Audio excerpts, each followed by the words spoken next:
All right, and we're live. Hi everyone. I am Brittany, the Cosmic Lunar Soul, and of course, I have with me Priscilla from A Life Full of Simplicity. Hi, Sil. Hi. How are you doing So, today? other than being exhausted because I partied too hard, I'm really excited for this.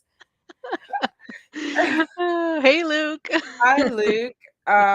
But yeah, I can't believe it's been a year. I It's know. I can't believe that it's already July 23rd. Also, I like, where did the month go? honestly, where did this year go? Never mind just the month. Like I don't it know. passed so fast. I'm It like it so did. like August is soon. I know. Like the summer is almost over and it felt like it just started. I know. It's crazy. I don't know where the time is going. I don't know. Time is an enigma. Pretty much, I guess. So, to celebrate 1 year, we asked you guys to just ask us some questions, Yep. and we compiled all of them and kind of categorized them. Yeah. So, we got some about astrology, just about the community, both witchy and tarot, Yep. specific divination questions. We even got a few paranormal questions. That'll be fun, and Yeah. then a lot of just social stuff about us. So, Yeah. I guess let's just go ahead and get started. The first one says, "What are y'all's sun, moon, and rising?" Yeah, so my sun is Sagittarius, moon is Scorpio, and rising is Aquarius. Oh, okay. And Mm. hi, Alex. Hi, Sandy. Welcome. If Hi, you guys Alex. have Hi, any Sandy. questions, feel free to pop in there, or if you really like a question, let us know. Or if But you want to answer the questions too, Oh yeah, if pop you your guys answer want into to the. let us know what your big 3 are, let us that's what we're answering now. So I am Taurus, Pisces, Pisces. I know. Oh my God, you said that recently, I think in your Friday stream, and I was like, Yeah. wait, you're a double Pisces? I was so Yeah. shocked. I was so shocked. Really? Are you, Yeah. why is that shocking? I don't know. I don't see you as, as a Me Pisces, to be neither. honest. Me neither. Yeah, Like, so that's why it was shocking. I was like, "Wait a minute, that's yep. interesting, okay." I say it all the time, like, oh, I don't relate to the Pisces side of things at all. Like a little bit here and there, I can kind of see it. Mm. But I know how they're like the moon and rising is really what defines your personality. And I'm like, nah, I'm a bull. Well, technically, it's the rising and, technically, it's the rising and your sun that define really your personality, with the Mhm. moon being more the emotional aspect of your Yeah. personality. But, yeah, that was shocking, yeah. I found that shocking.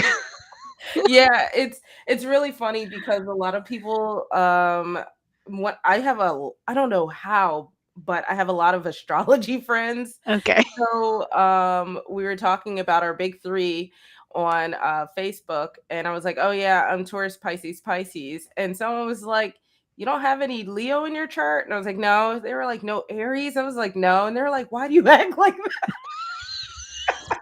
I was like, "I don't know." I think little to no fire in my chart. Like it's probably like in one place and it's like in one of the houses or something. Wow, Yeah. okay. So while we're talking about astrology, what is a hot take you have about astrology? I have no idea, like, I was, like, thinking about this for a while. I'm like, a hot take, a hot take. I don't even know. I would say um, maybe that, like, I find that there's a lot of I don't know if if that's a hot take or what. There's a lot of misconceptions when it comes to astrology, I guess, that, or very stereotypical Oh, misconceptions, in yeah. my opinion, that everyone needs to, like, fall in a specific, subsection of, like, astrology. Like, when you're a specific sign, there's like, "Oh, but you're this," and it's like, "But no, I don't have to be this," when it comes Yeah. to the sign. I don't know if that's a hot take or what, but I feel like that's a misconception, in my Yeah. opinion. that you have to like fall into like specific I think I know categories. what you mean. Like if you're like a certain sign, you have to fit this mold, and that's Yeah. like you're placed in a box more or less. Yes, and I Yeah. don't think that's true. I Yeah, think astrology is really complicated and you have like mhm. so many things going on in your chart that you can't just be like, "Oh, well, I'm a sun Sagittarius, so that means I'm adventurous and like to take risks," which is not necessarily the truth. Like for me specifically, that's actually not true, but you don't have to fit that specific. Like people like to place like specific strengths on you, like, Yeah. "Oh, like but you're a Sagittarius. Why don't you like to take more risks?" And I'm like, "What?" But like Yeah. that's not the whole thing that's going on, right? Right. You're like, there's this whole natal chart that has a list of stuff, Yeah, making fun of those exactly. things that's the reason. No, I totally get it. And my fellow Taurus Luke over there says that he is a Taurus, Leo, Libra. Yeah, Leo Okay. being his moon. Mhm. All right. What Let's about you, though? What's your hot take Oh, on I totally forgot because I don't have a hot take. I feel like I don't know astrology enough. Alright, yeah, I have a hot take. true. So, I mean, I guess my hot take would be more or less how astrology and tarot fall into place. Like, I Mhm. know it's really, really common for people to kind of know both, and I struggle with that. So I'm like, oh, you don't have to, but I can see why you do. But Yeah. yeah, so I I guess f maybe that. I feel like if you follow specifically, like, Thoth and I don't know if Marseille has, astrology in it because I don't know Marseille, but if you follow Thoth, I think it's, like, expected to know, like, the tarot and astrology Yeah, because because I think it's astrology is like heavily in yeah, it. like the symbolism is even Yeah. ingrained in the card, so that makes sense for sure.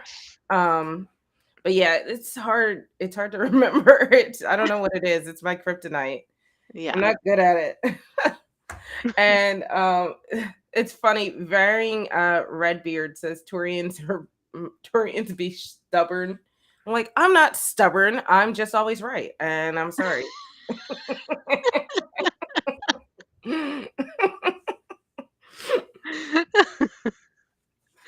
That could be also a thing where people try to place you in a box, I guess. I mean, unfortunately, that one is true, so I can't really argue against that one. Yeah. Okay, so what's an unpopular opinion you have about the spiritual community? Oh, I have a lot of these. I'll have to think of a good one. Oh, I don't know.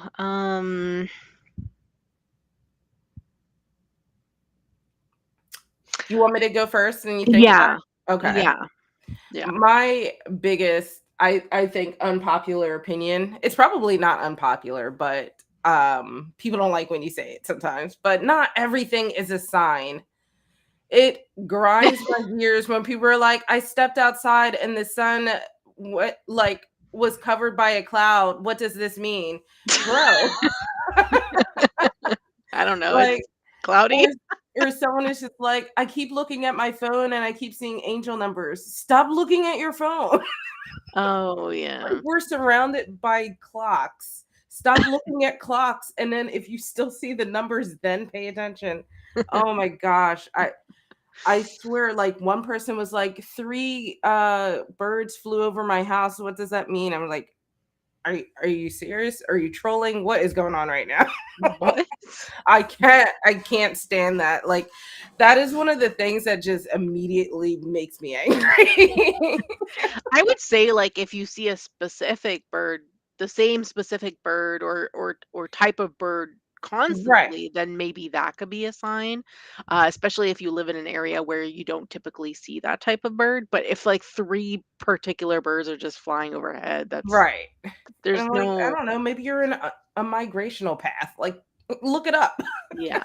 So Yeah. yeah, that's my big unpopular opinion, though I have many. Um um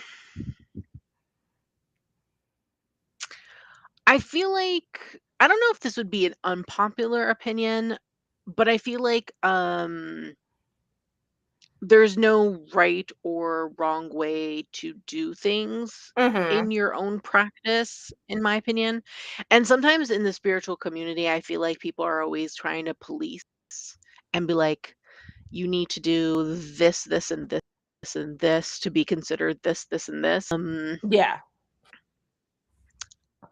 Uh, saying I No, I have totally I agree with issues, that. hopefully. Um, I don't know if that would be unpopular, but I feel like people lease a lot in the spiritual community, and that's kind of frustrating, I guess, because there's really no right or wrong way. Like your practice is your own, what you do in your house is your own business. Yeah. Like why? And if you share it, like okay, that's great. If that's what you're doing and that's what works for you, then that's what works for you. Obviously, that might Mhm. not work for me or for you or someone else, but like, you know what I mean? Like people try to like be like, "No, you're wrong. That's not how you're Yeah. supposed to do something," which I don't really like. What unpopular Yeah. opinion, should Scorpios fight lions? Is that from something? I don't if it is, I don't get the reference. I don't know what that is either, but it's Okay. funny.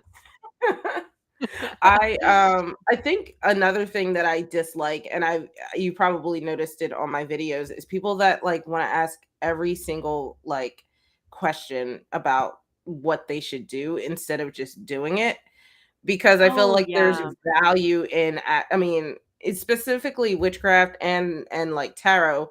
They're Mhm. practices. You have to do stuff. You have I mean, I don't like to use the word have to, but eventually you have to stop asking people what you should do and just try it and see what works and what doesn't work. Exactly, yeah. That's so frustrating me. I think people try to like be dependent on others too much. Yeah, And they constantly want or seek validation to know if what they're doing is right. But like right, there's no right way. Like try it and see what happens. And if right. it doesn't work, then try something else. If it does Exactly. work, then stick with it. You know what I mean? Like Mhm.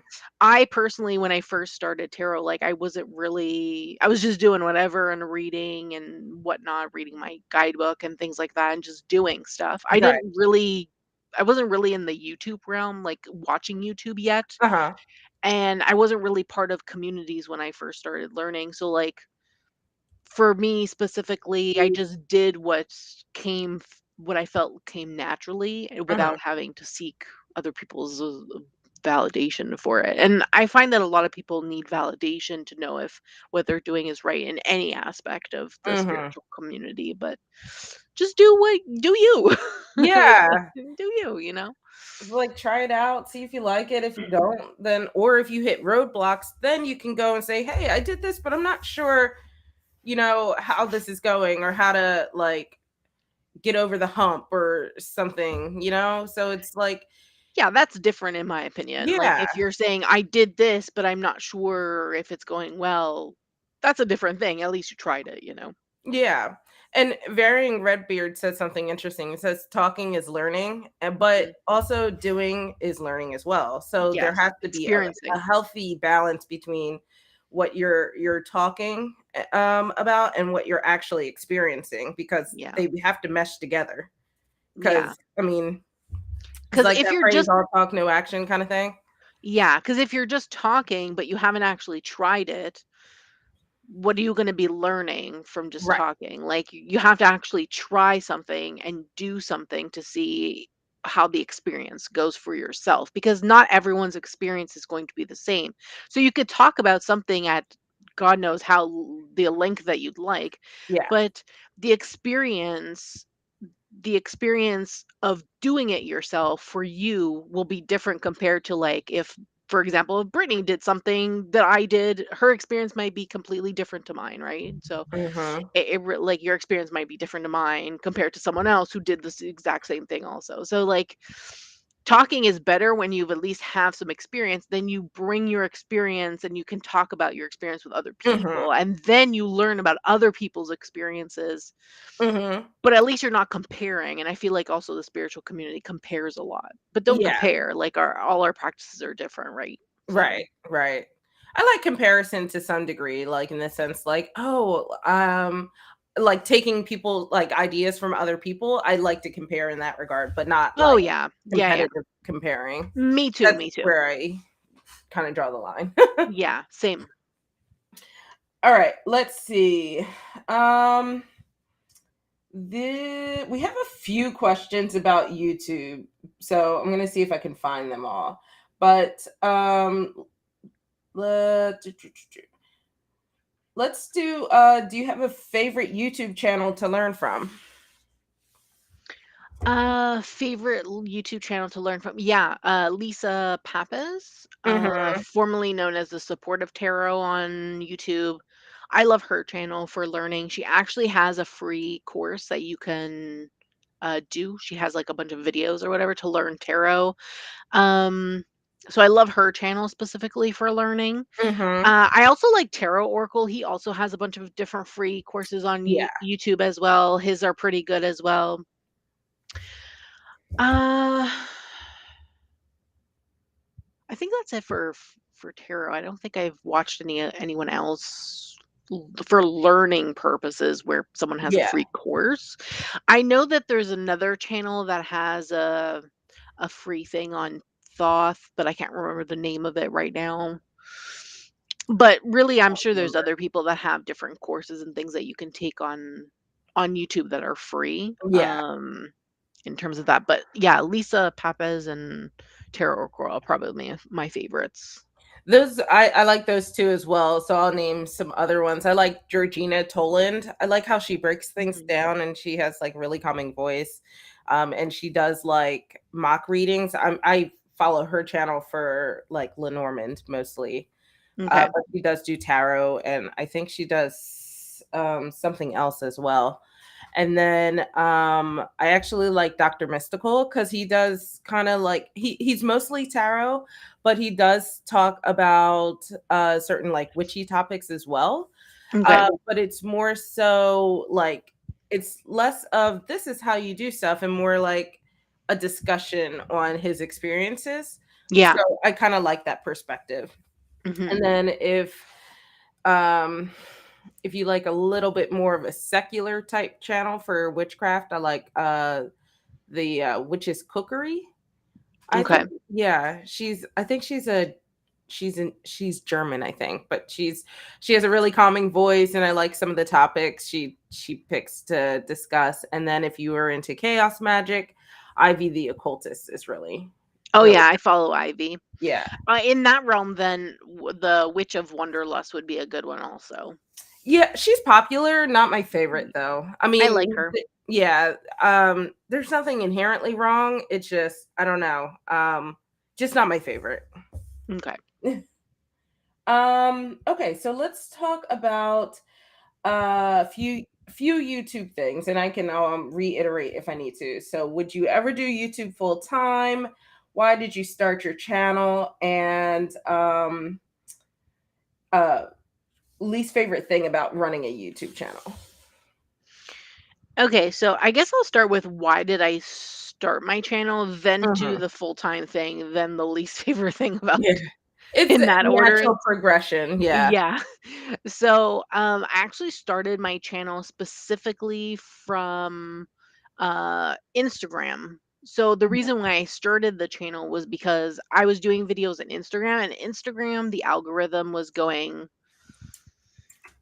downhill, kind of kind of a thing. The algorithm, and then I don't know, you weren't getting as many views, people weren't seeing as many things from you and things like that. Yeah. So I decided, based on like this podcast channel that I've been like watching for like ever, that have nothing to do with tarot. Oh. Says yeah, I watch this like it's a podcast, but they have their own channel. They're very popular in the influencer space or whatever, saying like, um you shouldn't put your eggs in all one basket, and you should like Yeah. diversify yourself or whatever. Mhm. So I was like, you know what? Let me do that in terms of um, setting up a YouTube channel and things like that. So that's originally why I set up a YouTube channel. Mhm. And also, varying Redbeard. I don't have a Patreon. I actually don't like Patreon. But I do have, I can unlock memberships now on my channel because I I was have. just gonna ask you that. Now that you're monetized, is that something you wanna add to your channel? Yeah, I would like to do it eventually. Probably not this year, though. Probably next year. Okay. I have some ideas that I wrote down a while ago when I was Mhm. like going to the point. So there's things that I would like to do um, for memberships, but I'm not thinking about it right now Okay. specifically. That's fair. Um, And then in terms of, would I ever go full time? I just my channel doesn't make that much money. I haven't even made a penny from YouTube yet because I literally just got monetized not so long ago. So at this moment, I would say no, because I do have a full time daytime job and I need that to pay my bills. So no, Yeah. I wouldn't go full time currently. Aw. Um, so, I would probably I don't think I would go full time. Ooh, what's this? Super chat Yeah, 5 GB. Is that Great Britain pounds? Is that what that is? Start you off. Oh, thank you so I much. think That's so so. kind of you. Thank you, Redbeard. So I feel like you could really if you wanna go full time, go for it. I feel like if you go full time, you need to have a lot of subscribers, in my opinion. Like, the people that I watch that are not obviously part of this community, that have, millions of followers, those are the people that are doing, full time kind of thing, right? Yeah. Um yeah. So, like, those influencers from, like, back in the day and things like that, they're the ones who are full time because they have not only, YouTube, but they get brand deals and all these things. Yeah. Maybe if that's ever a thing that happens in the future, sure, but right now, I'm pretty content with doing this as a secondary thing to my full-time job, and I do obviously have some I wouldn't say brand deals, but I do work with some brands, right? I work with a ritual planner, for example. They're an indie brand. I do work with two publishing houses where I get things to review. And then occasionally some other publishing houses randomly, they'll send me stuff. So it's could be in the cards, but who knows, right? Who knows about the Yeah. future? No one knows, in my opinion. Yeah. And then for the last question, the least thing that I like, or the least thing that I like about least favorite thing about running a YouTube channel, um, probably editing. Editing takes forever. It can, Um, especially the talking head ones. They take yeah, it doesn't matter what they are. If the video is long already, it takes forever to edit. you edit on your phone though, But right? So that's yes, I edit on my phone, so yeah. that's, like, even worse. Mhm. But I am saving for an iPad. I'm, like, halfway to what I need to be saved, so, hopefully soon at some point I can get that, but so I can have a bigger screen to edit, Yeah. but yeah, I edit on my phone, so that's really hard on the eyes, and I Mhm. already wear glasses, and it's really not good. Yeah. It's really not good, Yeah. but I think pretty much the editing because it takes a long time, that's really the only thing. I don't wanna edit on I have a PC, and I don't wanna edit on my PC because I like the mobility and not having to sit and edit on a computer. That's why I'd rather get an iPad, to edit on, because at least I can take that with me places and do Mm. stuff. There's more versatility in that compared to a PC, but I have a PC. Yeah. I already have it. I recently downloaded DaVinci Resolve. Like Mm, I changed over from what was I using? Shotcut and switched yeah. over to DaVinci Resolve, which has a free version and a paid version. Mhm, But they also have a free version for the iPad as well.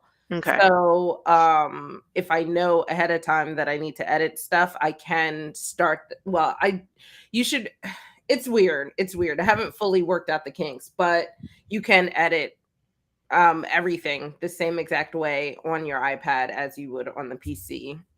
Oh, that's good. Yeah, and if Yeah, you I wanted, like, cloud access or whatever between the 2, you do have to pay for that, though. Oh, okay, okay. Yeah, I really like the editing app that I use on my phone. It's called InShot. I use it for everything, even like reels and like YouTube shorts and um TikTok Yeah, and also editing YouTube videos. I really like that. I have the free version. I paid only, I don't know, 3 like something to just $2 or $3. yeah, just to remove the watermark, like, Mhm, indefinitely, and that's really it. Because before you had to, like, watch an ad to constantly remove it when I first got mhm, it in the beginning, but after that, I decided they were having a promotion, and I just spent, like, the $3, mhm. Canadian to just remove the thing, but even if I wanted to just buy it outright, it's not even that expensive, it's, like, 40 No, it's bucks. not. And it's a one-time payment, and that's it, just the 40 bucks, and you have it. You have the full version, so What's the app that I use? I use an app called VN. I don't know what that stands for. Oh, yes, I remember that app. I switched from InShot to VN because it was only $3, but I'm cheap. So I was like, let me try out this other app and see if it works. And so that's how I started using that. Okay. Similar setup though, but I like the layout because it has more of a video editor feel. So like you can Mhm. do layers of stuff that, and I like that. I appreciate that. Yeah, you can do that with InShot now too. Oh, okay. Yeah, I haven't Um, used InShot in probably like a year and a half now. yeah, they've updated it a lot since then. Oh, okay, that's good. Yeah, I really like it actually. So for me, Yeah. I started my channel for a similar reason, mostly because I was doing live streams on Instagram, Mhm. but um I didn't like this setup because at the time Instagram you had to more or less be live streaming from a cell phone. And Yeah, you still do. they actually just updated it where you can use like OBS or whatever. You just Yeah, have to okay. input the stream key every single time you want to go live. So Oh, it's not seamless yet, but mm, okay. trending in a better direction. But I didn't like the setup because it was like, I like to show the cards. I think it's weird when tarot readers only show their faces and you don't see Mm. the cards. I'm like, what's the point of it? Anyways, that's a whole different thing. um, so I was like, okay, well, I'll try Twitch or yeah. I don't know why that sounded weird in my head. I'll try Twitch, I'll try YouTube, kind Mhm. of see how this feels and then see if I want to go in that direction. And then Yeah. I also really enjoyed reviewing my doing flip throughs of my decks. Yeah. I realized like that's a really fun way for me to introduce myself to the deck in doing that. So I really enjoy that process as part of my, I guess, deck bonding, I'll call it. So I Mhm. really started to get into that. I like to do my unboxings of like my witchy boxes just because I don't get to share that stuff with people in real life. So I felt like I got to talk about it and share it with someone and Yeah, talking to myself, you know? same. That's why I started Yeah. on Instagram because Yeah. same reason.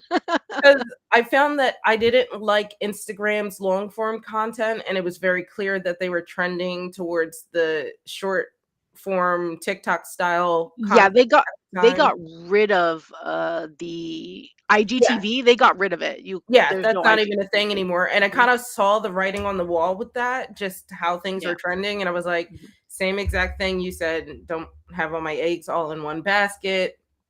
Um, Reach and engagement were going down, so Mhm. I was like, "Okay, YouTube, why not? Try it out, we'll see what happens." Yeah. Um, and then I don't remember what the next questions were.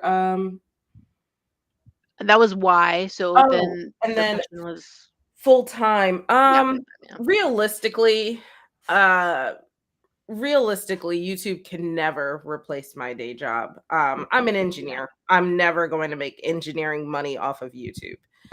So, like in a perfect world, and we didn't live in a capitalist society, Yep.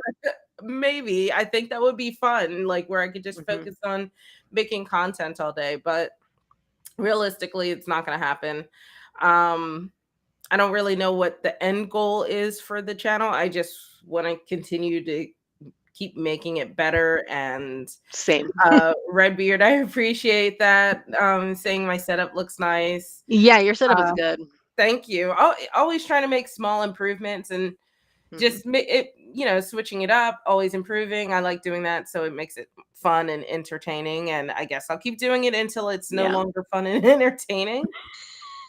Um, but it also allows me to keep frequent like mm, what am I trying to say? It allows me to stay like warmed up with tarot, because I would love to be able to have consistent clients and stuff like that in the future. I Mhm. would like to for that to be like a stable side gig, if that makes sense. But Yeah. I'm not at the stage where I have consistent clients. So Yeah. doing my lives helps me keep that like muscle moving, Yes. Um so that way because I can read for myself, but it's different.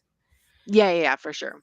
So I guess for now, as long as YouTube is still fulfilling in that kind of way, I'm happy with it. There's just no way I'll go full time. I mean, I have to go crazy viral or something for that to happen. Yeah, that's why I was saying before, like, it's Yeah, really the people who have, like, a lot of followers, millions of they're the ones who do this full time because they have brand deal. They get money not only from YouTube, but they have brand deals. They do things with brands. They do all these other things on the side yeah. along with that goes into the YouTube part. So like Hmm. no. Like, Yeah. I feel like if you're a smaller channel, you really need to have another job. Yeah, for sure. I mean, and you can diversify in like Redbeard mentioned or asked earlier about Patreon, but like Yes. creating memberships, Yeah, for sure. and using YouTube as a way to advertise yourself outside of the platform, that Yeah. can work as well. So there's other ways that you can bring in money, Mhm. but I mean, I have to be realistic with myself in regards Yeah. that I'm not gonna make anything near what I make as an engineer. It's just Yeah, for sure. not gonna happen. Yeah. Um, so I saw a few questions in the chat. I'm gonna finish up the Yeah, least the favorite least. part, Mhm. and then we'll go into your question, Alana. Yeah. So, Alana. So, the least favorite part, I think, on the surface, I want to say it's editing, but realistically, it's the marketing of YouTube. It's the metrics, the Ah. thumbnail testing, all of that kind of stuff, trying to make yourself clickable. Yeah. Like titles.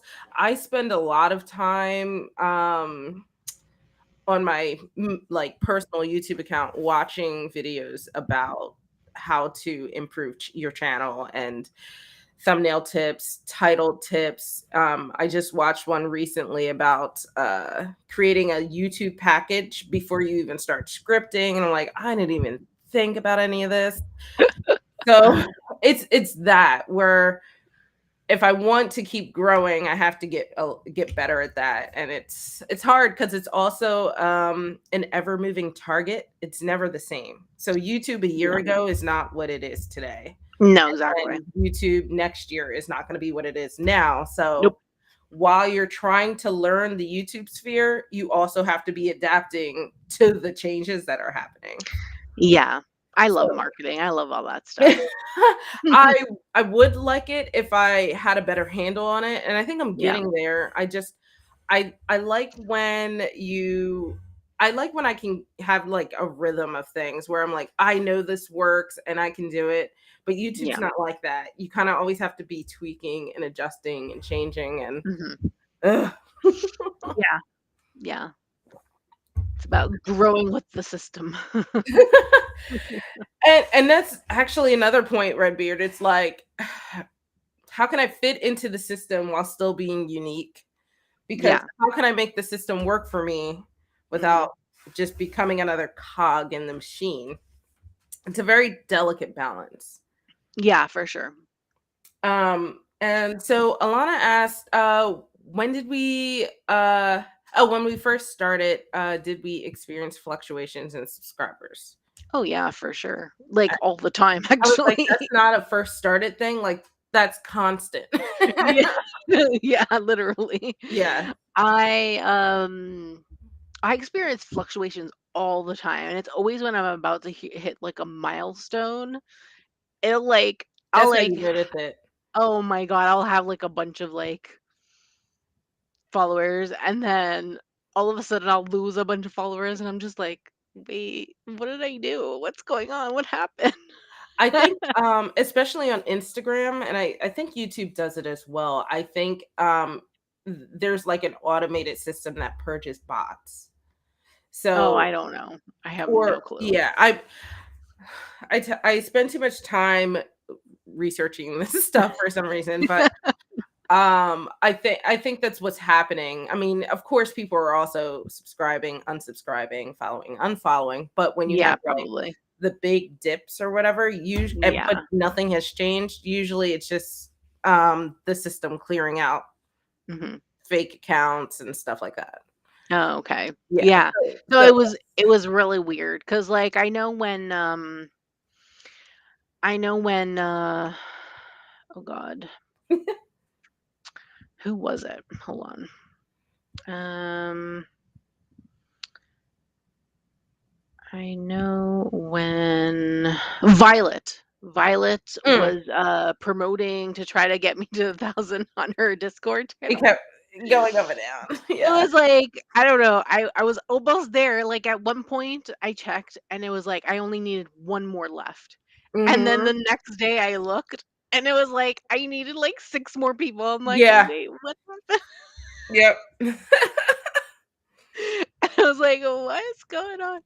So, yeah, I don't know, but that was pretty funny. It's a But roller yeah, it coaster. goes up and down all the time, like, there's never a time when it'll just stay constant. You go up, you go down, Yeah. up and down, up and down. That's really you can't really do anything about that, right? You just gotta keep creating content and be consistent and And so one of the I don't know who said it, but one of the YouTubers that I was watching in regards to like YouTube growth and stuff, or just social media growth, one of the things that they said is to stop chasing followers or stop chasing subscribers yeah. because that's like the least important metrics. Now, like if you're Mhm. trying to get towards monetization, yeah, you kind of have to chase that because that's an actual benchmark that you have to meet Yeah. for that. Or Yeah, like to be if able to you're monetize. exactly, or if you're on Though TikTok, like, you have to have 1,000 subscribers to go live. So if yeah. that's your goal, yes, you can chase that, but the reality is you should be chasing engagement. Yes. But in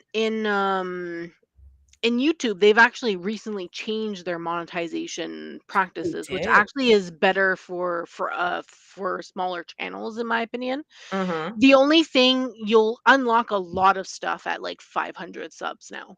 Yes. The only thing you won't unlock is ads. So ads, I think super thanks or super some one of the supers you don't Yeah. unlock until 1,000 subscribers. I don't remember which one. I think it's a And then thanks. it's either the thanks or yeah, I think it's the I thanks. think it's a thanks. Yeah, because there you unlock I think a few other supers like Yeah. super chat and like other things at 500 or you can anyway. I think there's an option to turn it on. But yeah, really the ads is the only thing that won't unlock until you've reached 1,000. So like when they changed that, I was like so close to 1,000, so I just turned on a bunch of stuff. Um, I just turned on a bunch of stuff and then um no, that's not what I'm saying at all, Very Red. Guys, Not make at sure you all. donate to Priscilla, please. No, that's not actually what I'm saying at all. What I'm saying is that it's easier now for people who have lower counts to actually unlock things. Like memberships unlock at 500 now. So you can actually build your subscription base with a lower count, which is great, right? And I think that goes with what you were saying in terms of engagement, that getting those tools at a lower sub count is better because then you get to build a better engagement for your channel, in my opinion, Yeah. And which I is nice, it is. It is. I mean, YouTube has been putting a lot more focus on smaller which is channels great.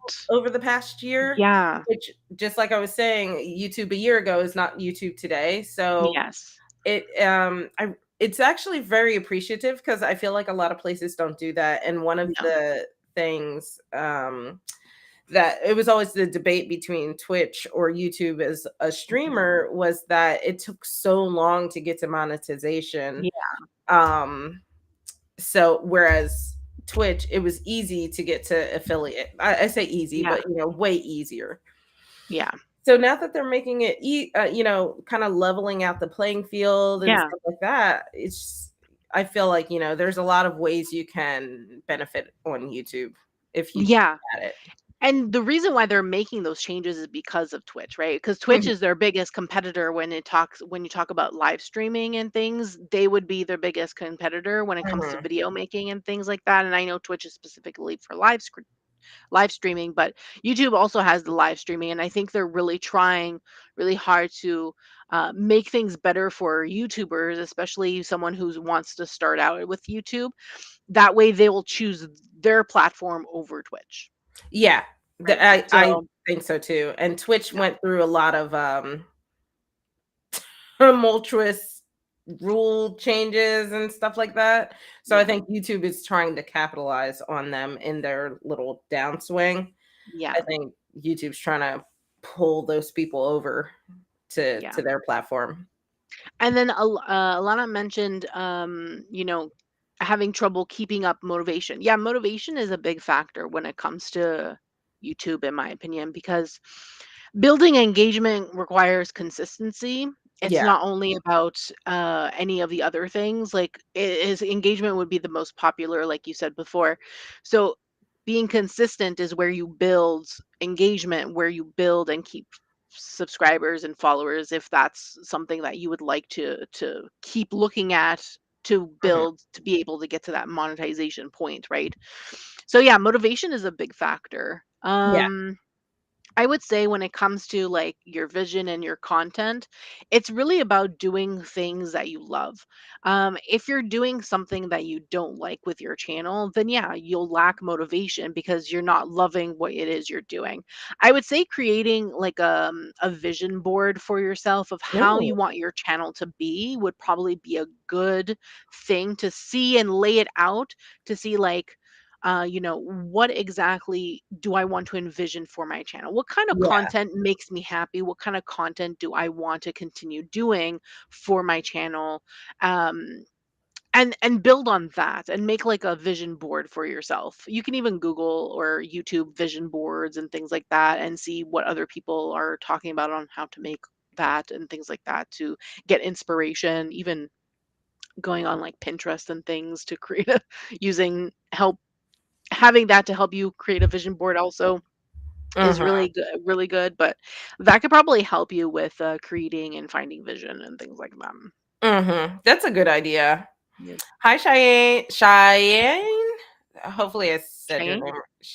said your name right. If not, apologies. But welcome. Yes. Um. s- So, Redbeard, tarot or books? Usually both. Yeah, there's tarot, there's books, And like, then if you there's look books on behind me, I have tarot. books. Yeah, exactly, tarot books. If you see behind me, I have, like, the middle shelf behind me is all books, and Yeah, again, all mine are all books. stacked over there. And then I have tarot on one side, oracle on the other, so, yeah. So we'll take your question in a sec, Luke. This one, I want to kind of switch up the YouTube discussion and go back into like about our practice. So I'm gonna combine these two. How Cheyenne. Thank you. Cheyenne. Okay. Thank you. Okay. How did you start your spiritual journey, and what tips do you have for someone just starting out? So I've talked about this a lot of how I started. I actually took a class. I took a I took a religion class called called witchcraft, magic, and religion is what it was called. In university, it was a religion course offered by my university at the time, and that's really where I found, you know, witchcraft, Wicca, paganism, things like that, because we actually went from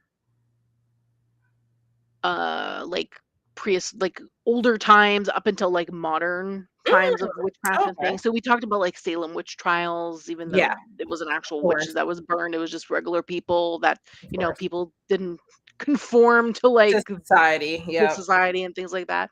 So we talked about all of that, and then we talked about modern times, and we had a guest speaker come from the pagan community in Montreal to talk about the pagan community pretty much. And that's where I find that particular like Mhm. community. Yeah. I researched it from that. And in my opinion, in terms of like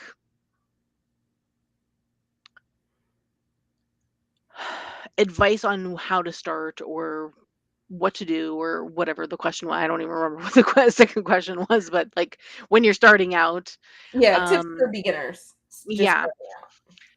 I would say that there's going to be a lot of information out there.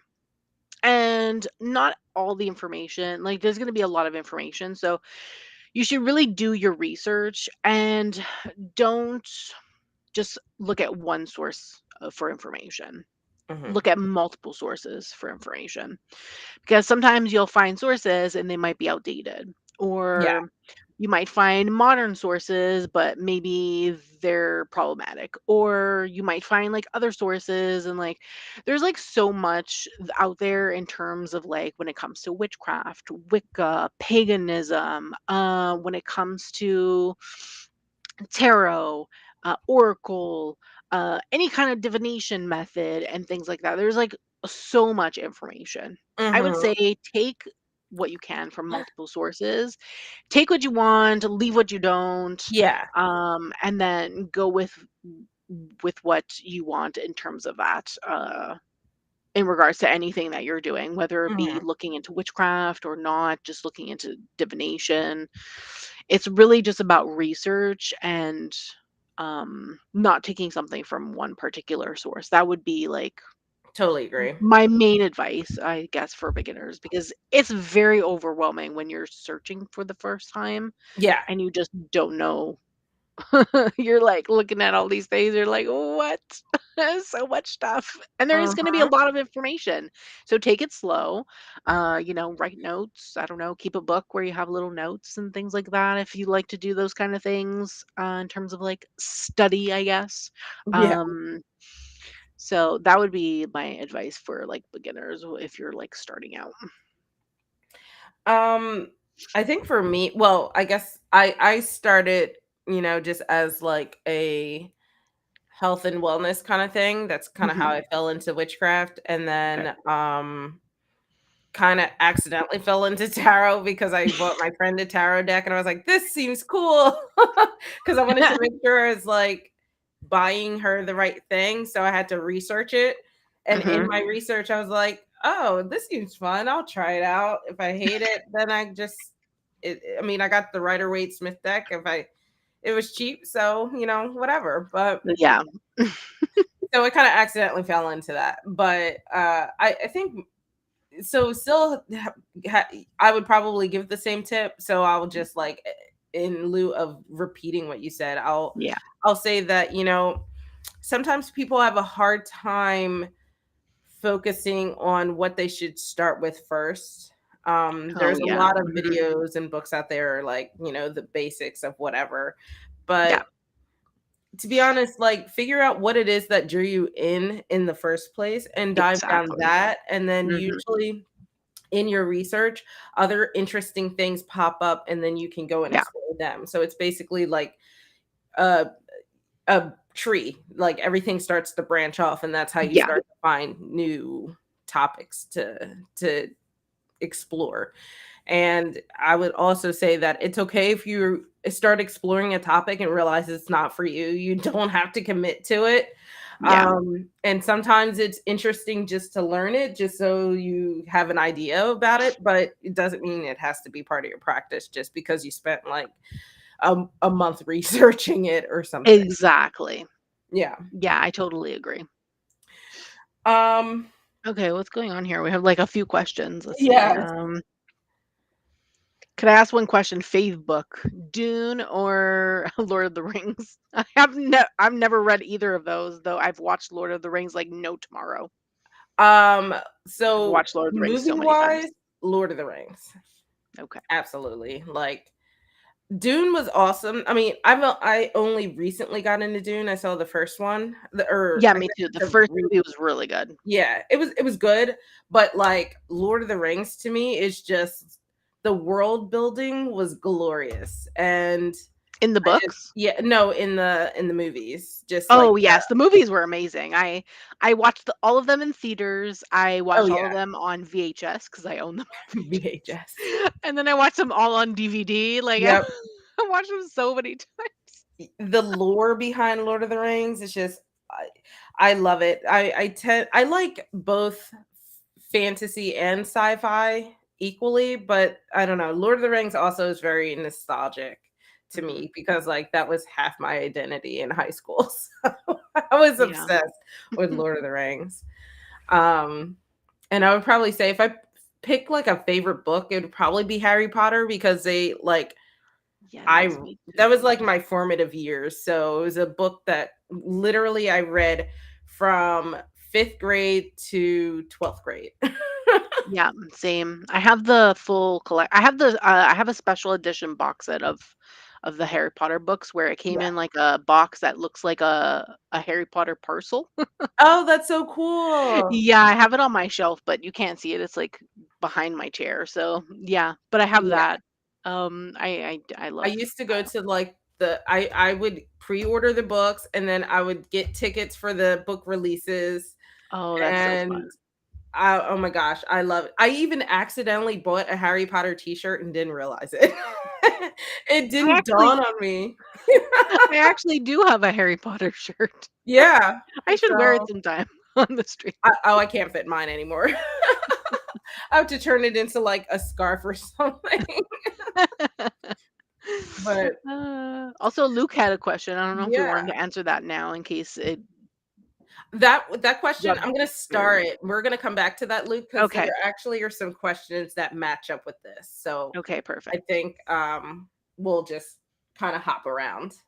Okay. Let's see. Oh, and I guess while we're talking about things we're fans of, we kind of answered this with the YouTube question, but is there someone you're a fan of in the spiritual community, be it an author, deck creator, or speaker? So I know we kind of talked the YouTube side, so I guess I mean I already know like some of your I'm always talking about the people I really like, I and, know. yeah, Kim Krans, and obviously Dumbledore is not Gan like, they're 2 separate people, 2 Yes, separate wizards. We know yes. that. And We Gandalf know is that. way more awesome, honestly. Um, yeah, Kim Krans Mhm. is number 1, for sure. When it comes to deck creating, I own all her decks. I own a few of her I own a few of her baby books. I still need to get her graphic novel that she wrote. Mhm. And And her game just came out, right? it's coming out, I think, this week. Oh, okay. I knew it was Yeah. sometime around now. I couldn't remember if it was, like, already Yes. or just about to come out. I want it. It looks cool. It's a board game. I don't. I don't know. And she has also her archetypes coming out in pocket edition next year. Mhm. She has journals also, but I don't have any of her journals or anything like that. And thank you, Cheyenne. Very Thank nice you, of you. Diane. So yeah, Kim Krans would be one, and then I have also like all of Grace Duong's decks. She's the founder of Mystic Mondays. Um, Chris Ann, I currently have all her decks. She's the one who made the Light Seers, and then the Muse Tarot, the Tarot of Curious Creatures. Like I have all their decks, and I have the pocket edition of the Light Seers coming for review for next month. Mhm. That releases the 22nd of August. In case anyone wanted the pocket edition of the Light Ooh, Seers. hi.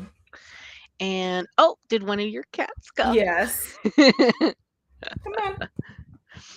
And who else in terms of like deck creators? Well, of course, Serafina from Oh Rune yes, of Ravine. course. Super sweet. Yes. Serafina from Maroon Ravine. I love her and obviously she has decks coming. She has Wisdom of the Pooh and Tigger 2 coming in February, the Kickstarter, and then she has the what's it called? Something Twilight. Sun, it's like the tarot version of the Earth, Moon, and Yes, Shadow Oracle, but the tarot version. I can't remember the name of it. I can't Sun, either, but Twilight, there's Twilight in there, and I know Sun in there, but I can't remember the other word. That's coming in the summer, I believe, in Kickstarter. So there's that. And then in terms of like authors, I would say, what do I have a lot of? I don't know. I have like books from like various authors from the spiritual community. I don't know. I do have a lot of books from Nikki Vanderkar. She does write a lot in her oh yeah, spiritual she does community. do a lot of books. Yeah, but she's specifically to Running Press, so Yeah. like she comes out with a lot of books with them. Mhm. Um but yeah, no, I don't in terms of like books, I don't really know. I have like a lot of different books from different like authors and stuff. It's really like if I like a creator in the tarot community, I really like to have like all their decks and things. Mhm. Of course, there's like Minerva Siegel. She has like a few decks that I have. I don't have all her decks. I do Yeah. want to get more of her decks. I really like her guidebook writing, and then she wrote the tarot tarot for self-care book, which I really really love. She actually put out a book recently on spell jars. Yeah, I think I've seen that. I've seen it Yeah, pop up lately. yeah, it looks really interesting. So if you're into like spell jar work, you might like that. Mhm. In that case, but other than that, I don't know. What about you?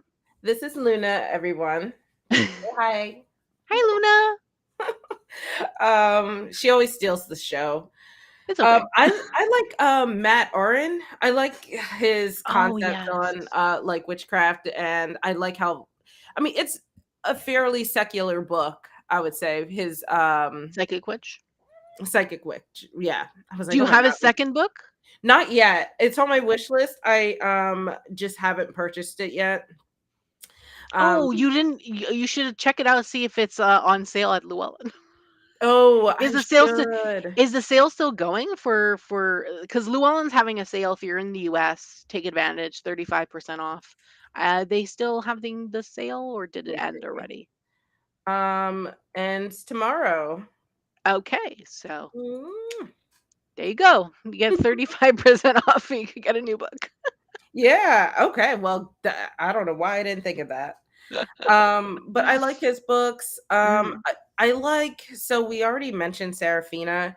Yeah. Um, let me see who the other person is. There's the guy who created the Endless Oracle.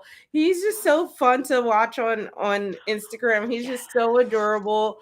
I love how passionate he is about his artwork, and Mhm. um he's just a really sweet creator. A lot of them are, but you know, there's Yeah. some that just so And then also I can't think of her name right now. She goes by Illuminati. She's the creator of the Black Femme Tarot. I Oh, yes, really yes, yes. I really like her too. She's creating the pocket edition of her Yes. Black Femme Tarot. I don't know exactly when it's supposed to come out or when it Mhm. goes live, but I think it's gonna be a um Kickstarter from what I saw I think on so her Instagram. too. I think she's gonna go with the Kickstarter again, but I don't know when that's supposed to go live. Um, Hmm. so I'll have to figure that out. But I like them. Um, yeah, and I guess for the most part they're like the main ones. I tend not Yeah. to have too many like favorite authors or anything other than that. Yeah. Um, okay, let's see. Um, okay, let's go into the divination realm for a little bit. Okay. We'll kind of combine this. What's your favorite form of divination, and which form do you think gives the clearest answers for you?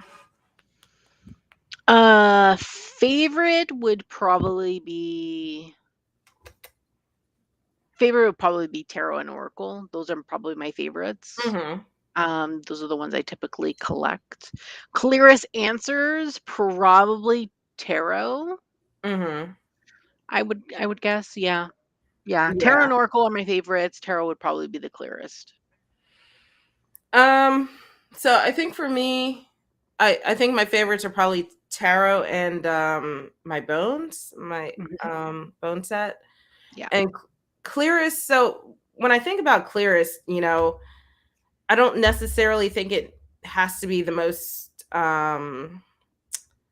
detailed. So Yeah. it depends what I'm looking for Yeah. or what if people come to me like what they're looking for. So if they don't have an idea of what's wrong, but they need to get the big picture, I love the Mhm. bones for that. It's perfect because you get like you can see how things are playing with each other. Yeah.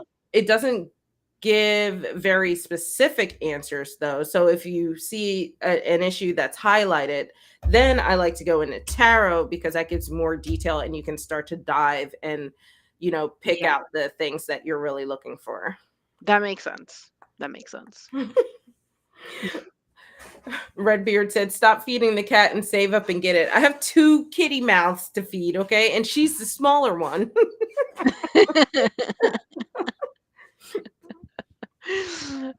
But sales help to get Yeah. anything, so she technically doesn't need to stop feeding her cats. She could just take advantage of the sale. They should get a job though. I tell them that like at least once a week that they should get a job. So I I'm like, why haven't you guys gone viral yet? Do something fun. So this That's funny. is still in the divination realm. Do you do anything special with your space before starting a reading? No, not typically. No, I'm not really I'm not into too much of the ritualistic aspect in terms of like divination where you need to like cleanse your space first and like set it up and do all these things, but like that's like not really me. I just typically shuffle my cards and then just pull the cards. So Yeah, no, not really. I don't really do anything yeah, special. me neither. To be honest, I don't do much of that in my witchcraft either. A lot of times I just like uh get into whatever I need to do. Yeah. Yeah. I'm not really into the woo side of like witchcraft and divination. It's more of a Okay. practical thing for me. Mm. Um, let's see.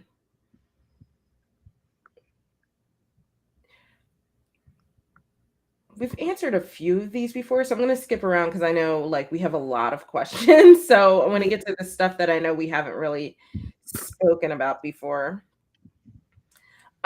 So this is kind of all the same topic. How often do you read for yourself? What are your favorite topics to read for? And how often do you get readings from others? Wait, the last question was how often do I get readings from others? Like someone Mhm. reading for me? Yep. Okay. So the first question was Sorry, what was the first question again? How often do you read for yourself? Read for myself, okay, and then what kind of readings do I like to read on? Yeah. Um, Yeah. I read for myself, I don't well, recently not too often, to be honest with you, because I haven't been doing much reading, but typically, like, when I am reading, all I do is read for myself pretty much. Yeah. So, typically when I was really into, like, my, practices and stuff, which I'm planned to get back into in August, but I've been taking a break from, I read for myself every single day. So, Yeah. right now, I just pull cards for my daily, from the Mystic Mondays app. That's what I've been doing. So Oh, that's pretty much the sorry. extent, and then occasionally a reading here or there. What kind of readings do I like to do for myself? Honestly, I like to do a lot of like life stuff. Mm-hmm. I like to do a lot of readings on like astrological transits, moon readings. Mm-hmm. Um, yeah, life stuff, moon readings, and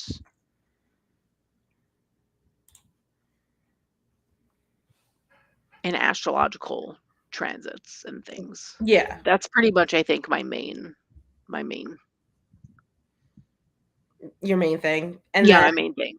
And then how the often? last one was how often do I get a reading from others? Yeah. Not very often. I don't really let people read for me often, to be honest with you. Occasionally, I would say on the rare occasion, very Yeah. rare occasion. Yeah. Um, so I don't read for myself that often.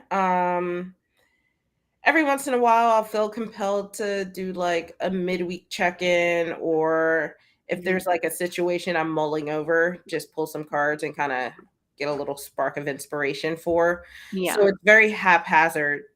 Um uh but I tend to mostly do readings about just general energy for the time being, or Yeah, same. like situational awareness, those kind of things. Mhm. I do want to get more into the like, well, are you okay? Sorry, she like huffed at me.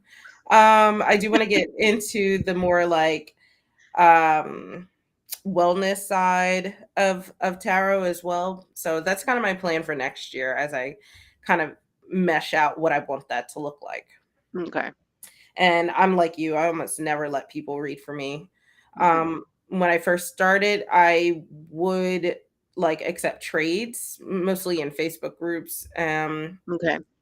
just as a way of comparing readings and stuff. But I also found I really did not enjoy getting readings from people for the most part. Yeah. I don't know why. It's like, I guess it's the same reason I don't like to open up to people.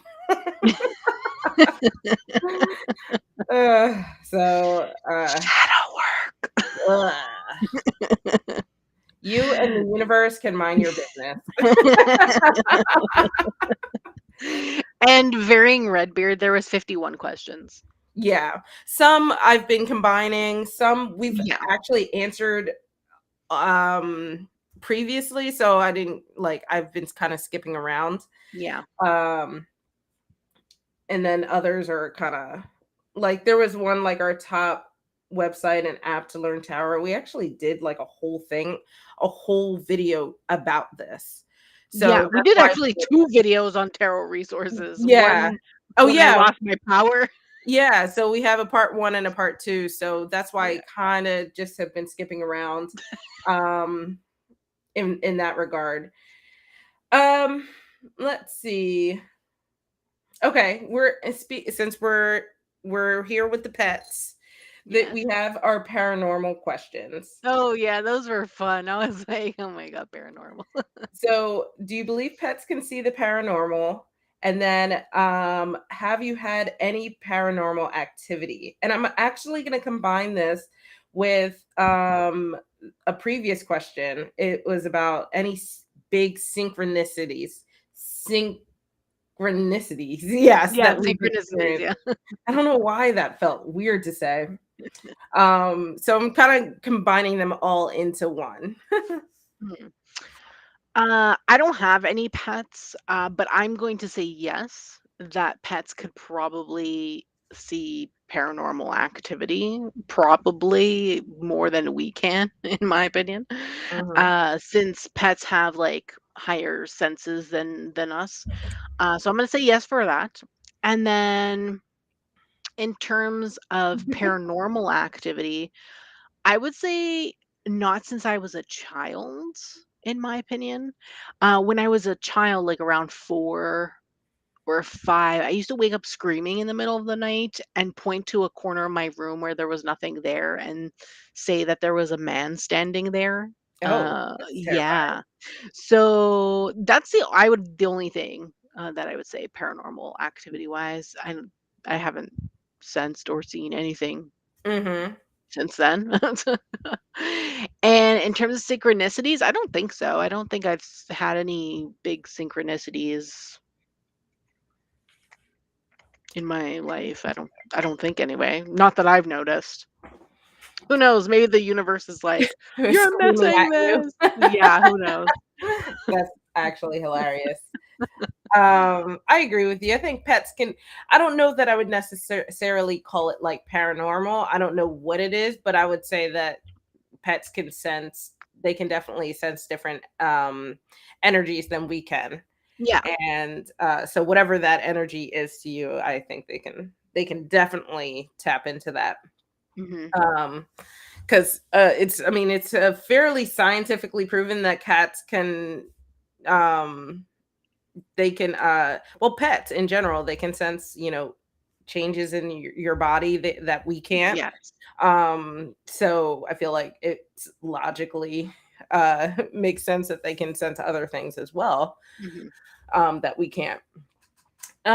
So I don't have, I guess my paranormal experience is more so in line with the synchronicity. The biggest one that I got was the I got into witchcraft because I was dealing with a lot of grief from a loss of my family. And Okay. so my cousin passed away unexpectedly, and I had been at the time, like, getting into witchcraft and blah blah blah. And then I Mhm. kind of, when I started to get into bone reading, it kind of led me into hoodoo. And I was like, I don't know. It felt like it wasn't for me, even though whatever, everything I read said it was. So it's Okay. just like, okay. And one of the typical things for people unaware, one of the foundations and bedrocks of hoodoo is ancestor veneration. So Yep. just venerating your ancestors. And I was like, oh, I guess I could always just set up an ancestor altar. And I was like, I don't know. I was like, I don't know that I want to do hoodoo like that. And I remember, like, it was like the next day found I was just going through YouTube, and I found my cousin had done an interview with this random person that I've never seen their Wow. channel before or since. And I had no idea he had done an interview. I knew he had podcasts, but I always Mhm. listened to them. I never watched them on YouTube. So I Okay. I wasn't subscribed to his YouTube channel. There was no reason for this video to pop up. And I was like, "Oh, okay, this is That's interesting." So I weird. consulted the group hoodoo group that I was in on Facebook, and they were like, girl, do you have to be hit in the face? Like, what more do you want? So I set up my ancestor altar. And one of the things that I read was like, oh, like, figure out how you want to communicate. And it eventually turned into, I settled on like candles and divination. But like, Okay. when you set it up, I set everything up. I was like, oh, okay, so now I got to figure out how to communicate. And I was like, okay, and then it said you can set boundaries, all of that. And I was like, hmm, how should I communicate with you guys? And lights started flickering, and I was like, nope, we're not doing that. Y'all, nope, nope, nope. And I was like, let's do candles. I was like, y'all like light so much, we'll do candles. So I think that was kind of like mixture of the synchronicities and the paranormal activity all in Okay. one. Yeah. So that was a very Wow. long story, but yes, that's my story, I guess. That's crazy though. Yeah, I Just know. you found a random video just a Yeah, random time. It's like, it what? it was literally the only like, and I even went to this person's channel to see if I was subscribed or like had mutuals. Never had anything to do like it was Wow. an interview channel, and I didn't really watch those. My main YouTube is um this was before I got into YouTube, so it was Okay. mainly just like trashy reality TV recap. So there is no way, and like cat videos. So there was no reason for this video to pop up. And it was so weird too because he was in the thumbnail. I was like, "Oh my god, what is happening?" It's a sign. It was, and then the ladies in my Facebook group was like, "Girl, you can't be serious right now." Like, I'd probably be the same way. yeah, I was like, maybe I'm tripping. Like, am I just overthinking this? I was like, maybe it's my grief that's getting to me. And they were like, come on. Like, you don't follow this person, you don't follow your cousin, Yeah. you don't watch these types of videos. What more do you need? Yeah. um, okay, let's see. Mm-mm-mm. Oh, this one's interesting. Um, well, I'll combine these two. Are you out to people in real life about your spirituality? And is it a deal breaker to date someone who isn't as spiritual or doesn't understand your practice? Um, I would say the people that need to know, Hmm. but not everyone knows, I guess. In Yeah. that sense, for the first question. The second question, I would say it is kind of a deal breaker because how can you be yourself with a partner if even if they don't understand, as long as they respect and don't push other anything onto you or anything like that, um, that's what's important in my opinion. But if they don't respect and they think that it's a joke and it's like, "Why are you doing Oh, this? So silly," or anything like that, I feel like then it's definitely a deal breaker for me. That's probably a red flag in my opinion. oh yeah, Um, absolutely. I yeah. agree with that. The point is to be yourself, and anyone you date or are a partner in a relationship with, they should respect, Yeah. what you do in your life just as much as you should respect them. So if they, for example, are religious, they go to church, but you're not, as long as you respect each other, then that's how that works, in my Yeah, opinion. But totally agree. yeah. I I think I'm a little different to your first answer in the sense like it's not that I hide it, it's just usually Oh, it neither doesn't do I. come up a lot of times. Like it's a very obscure topic that Exactly. rarely comes up. Exactly. Like Like so I'm not gonna go out of my way and be like, yeah, I like do hi tarot. new person, I'm What? a witch. Like that's so weird. I know. So But that's why I said those who yeah, need to know then. but I Like, also don't hide it. Like last night I went out with some friends, which is why I feel like crap today. But they introduced me to some other friends and they go dancing on Friday nights, and he mhm, was like, "Oh, are you going to join us dancing?" And I was like, "No, I do my live streams on Fridays, so I try not to book things that are regularly on Fridays, if that's the case, yeah. unless they're later." He was like, "Oh, what do you live stream?" And I was like, "Oh, I do tarot readings." And then we got started talking. And he was like, "That's so cool." So it kind of just came Yeah, up naturally, but I wasn't just like, "Hi, exactly. new person. I do tarot readings for fun." That would be weird, I think, because 'cause Yes, it would they're like, be. "Wait, what?" Yeah, Not and expecting that. it's funny because that happens a lot. Like I'll just casually say like, "Oh, I'm doing this or whatever." Um or I talk about the moon just a hair bit in too long, and people are like, "Oh, that's interesting. You're really into the moon." And And I was like, "Yeah, I have an app and everything." Me too. Yeah. So then you kind of like, it just kind of comes up in conversation. And usually people that clock that are kind of in that realm as well. Yeah. But the only time I actually do avoid or talk around it is if I'm at work. Oh, Um yeah. there's only like two people at work who um knew that I was into witchcraft or no. So one coworker, I actually helped onboard her and got her into the office and all of that. And Mhm. I don't know what I was wearing. It was probably a shirt like this, but not this specific shirt. And she was like, "Oh, I like your shirt." And I was like, "Oh, I like your moon earrings." And they were just like, "Hmm." And then I have another friend who I met her at work, but she's really sweet and we kind of bonded over pets and stuff like that.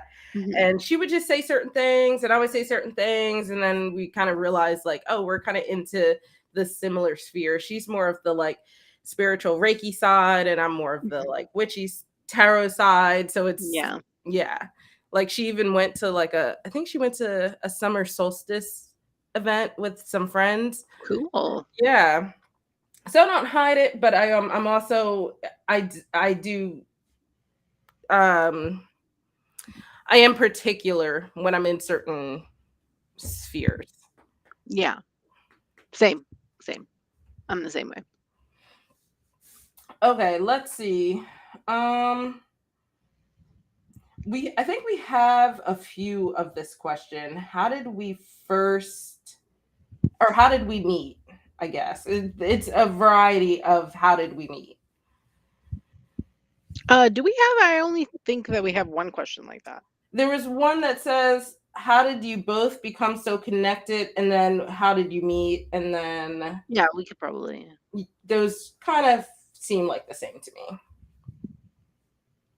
Well, we met through an app called Amino Yep. in a pagan and witchcraft community. Mhm.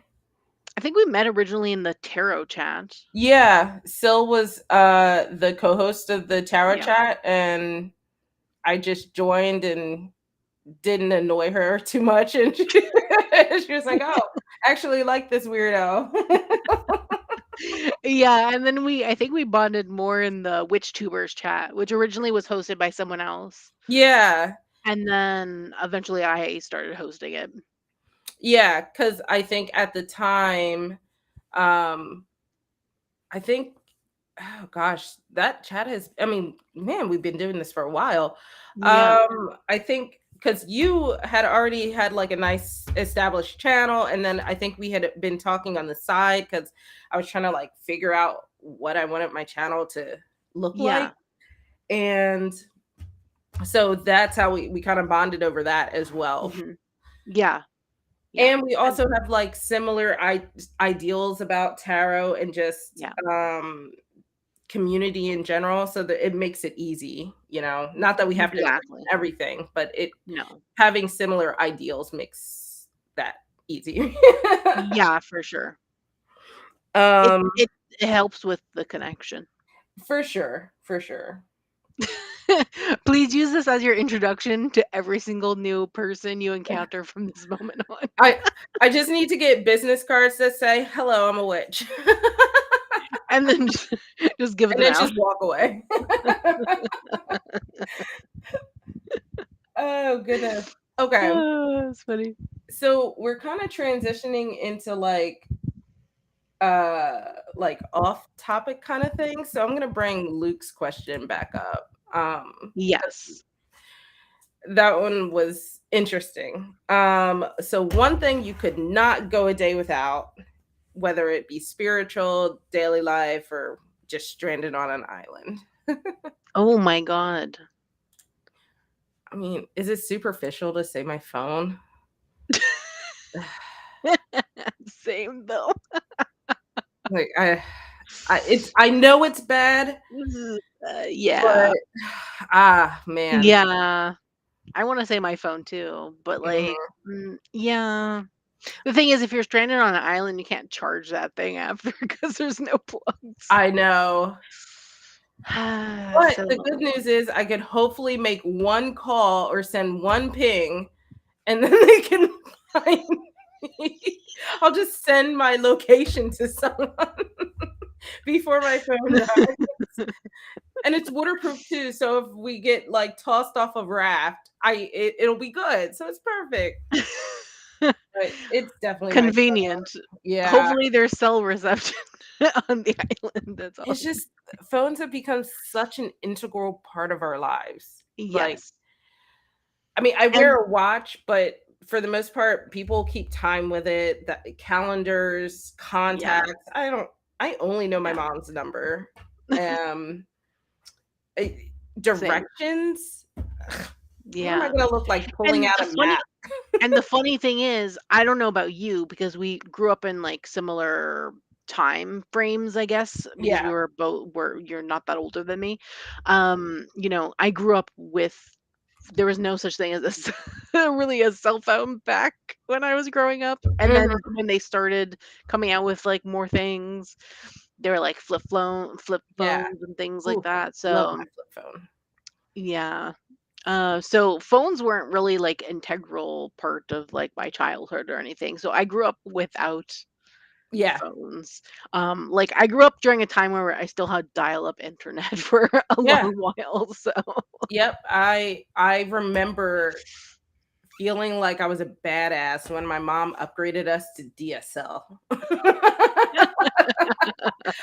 Like, that was like a half probably the step same. above dial up, but I mean, I had friends who had a separate phone line just for the internet.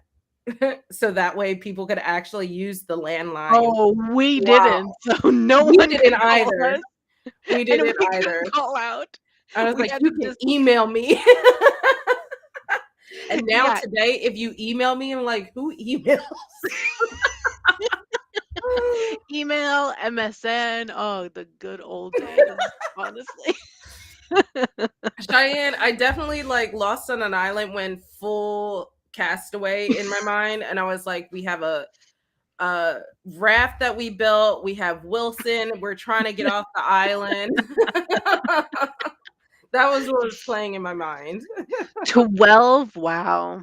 Wow. I I didn't get a phone until I got my first job, which was when I was 19. Oh my gosh. Yeah, because So in my house, we are responsible for our own paying our own electronics. Oh, not in my So house. so I'm I bought my phone when I made money. so my so went to school. I went I went to elementary school in my neighborhood, but then when I went Mhm. to middle school, I had to take like public transportation to get to it. So Okay. my mom got me a cell phone to call her in case of emergencies or so she could call me. Yeah. But literally, and yes, guys, I'm aging myself. We shared 400 minutes and no texting. We had to pay for the text. So Yeah. 400 minutes, guys, like, okay, most people don't call each other, but can you imagine 400 minutes? Like, we used 90 of them on this live stream. So, none You'd of have my to friends, talk a long time to use 400 minutes. but 400 minutes is like for a whole month is not a lot. No, for a whole So month, no. it was mainly for my mom, and then if I needed her, I could call her. Yeah. That was I really used what it was for. payphones if I needed to call my mom. Oh my god. We had payphones in our school. We so at school, I could use the office phones and stuff, but a lot of the payphones were not like they were in the verge of being taken out, like Oh, because they no. were broken and never Ours repaired. no.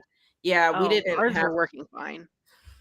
a lot of the so you could have a you'd most likely find a payphone at like the major public transit depots, like Mm. the subway entrances. But if you're on a bus or something, you most likelihood of finding a payphone was was a little low. So she was like, I just want you to be accessible at all times, because I was like, oh my gosh, how old are you in fifth grade? Like 11, taking public transportation for like 30 minutes to school. So she was just like, no, you gotta get a cell phone so I can make sure that you're okay. Oh, Um, and then that's in funny. high school, um, some of my friends were getting phones, and I remember getting a flip phone that had like an orange screen. Oh I my god. like no one could tell me shit. I knew I was famous. Oh my gosh, I love that phone. Yeah. These kids nowadays will never know the satisfying sound of hanging up on someone by slamming the phone closed. Mm, they are missing out. Oh my god. Oh yeah, worse is sharing minutes. Sharing minutes. Yeah, Yeah, that's mom true. and I shared 400 minutes for a month. So, yeah. Yeah. And that was back before AT&T was AT&T. We had Singular. Oh yeah, I remember them. Okay, let me stop aging myself. Keeping in the same sphere of things, if we didn't live in a society, what would your day to day be I don't even. like? I'd probably go crazy, honestly, because there'd be no structure. It'd be weird. So Would be I weird, I think. kind of took it as like, if we didn't live in like a capitalist society. I didn't take it as a Yeah. straight non-society, because I feel like non-society is just a dystopia. That sounds terrifying. It would be it would be like all those weird apocalyptic movies E- from the 80s. Exactly, where you have these weird mini societies that all hate each other. No. So I Yes. took it more to mean like, if we still had a society, but it wasn't like the capitalist dystopia that we have now, Mm. what would my day to day look like?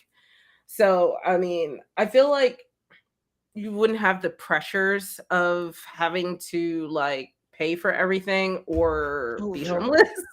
So, I would hope that it would be more of a community. I would love to focus more on like gardening, just kind of being Oh, out nice. and being able Mhm. to really put more time and energy into my hobbies, traveling more, being able to, yeah, I'm not tied to a job, 5 days out of the week, so I can Yeah. do more local things, local events. And I mean, it would be my dream. I told my friends, I was like, if society collapses, or like our only way to manage in society, we should just get a big plot of land that we all split and get tiny houses, have like a little commune. And then we'll have our garden, we'll have our little like community area. I was like, let's just That would do be it. fun as long Yeah. as it doesn't get turned into a cult. No, it I ironically, I did my senior exit project on cults, so no, I know what to avoid. Okay, You can that's good leave at at least. any time. It would But probably be yeah, the that sounds opposite, fun. where we're like, "No, you guys can't come here because you are not up to our standards. You're not fun. You can't live in our commune." Yeah, that sounds fun. When I read that question, I was literally like, this sounds like one of those apocalyptic Yeah. movies from the 80s where we live in like desert land and weird things going on and you're trying to survive for your life. I'm like, I don't know what my day to day would be like. Yeah, I was I'd like, "I probably don't try think." surviving. Yeah, I was like, "I don't think that's what they mean." I was like, "I hope not," because I immediately thought the same thing. I was like, Oh God. this does not sound fun. It sounds like all I can do is try to survive." But yeah, when you put it more like that, that Yeah, does sound a lot better. I think yeah. focusing on hobbies and just being able to live life and again, not being like a slave to societal pressures and things Mhm. is the is the best. Started called everyone has to have tarot decks and wear pink sneakers. Cheyenne, we wear pink on Wednesdays.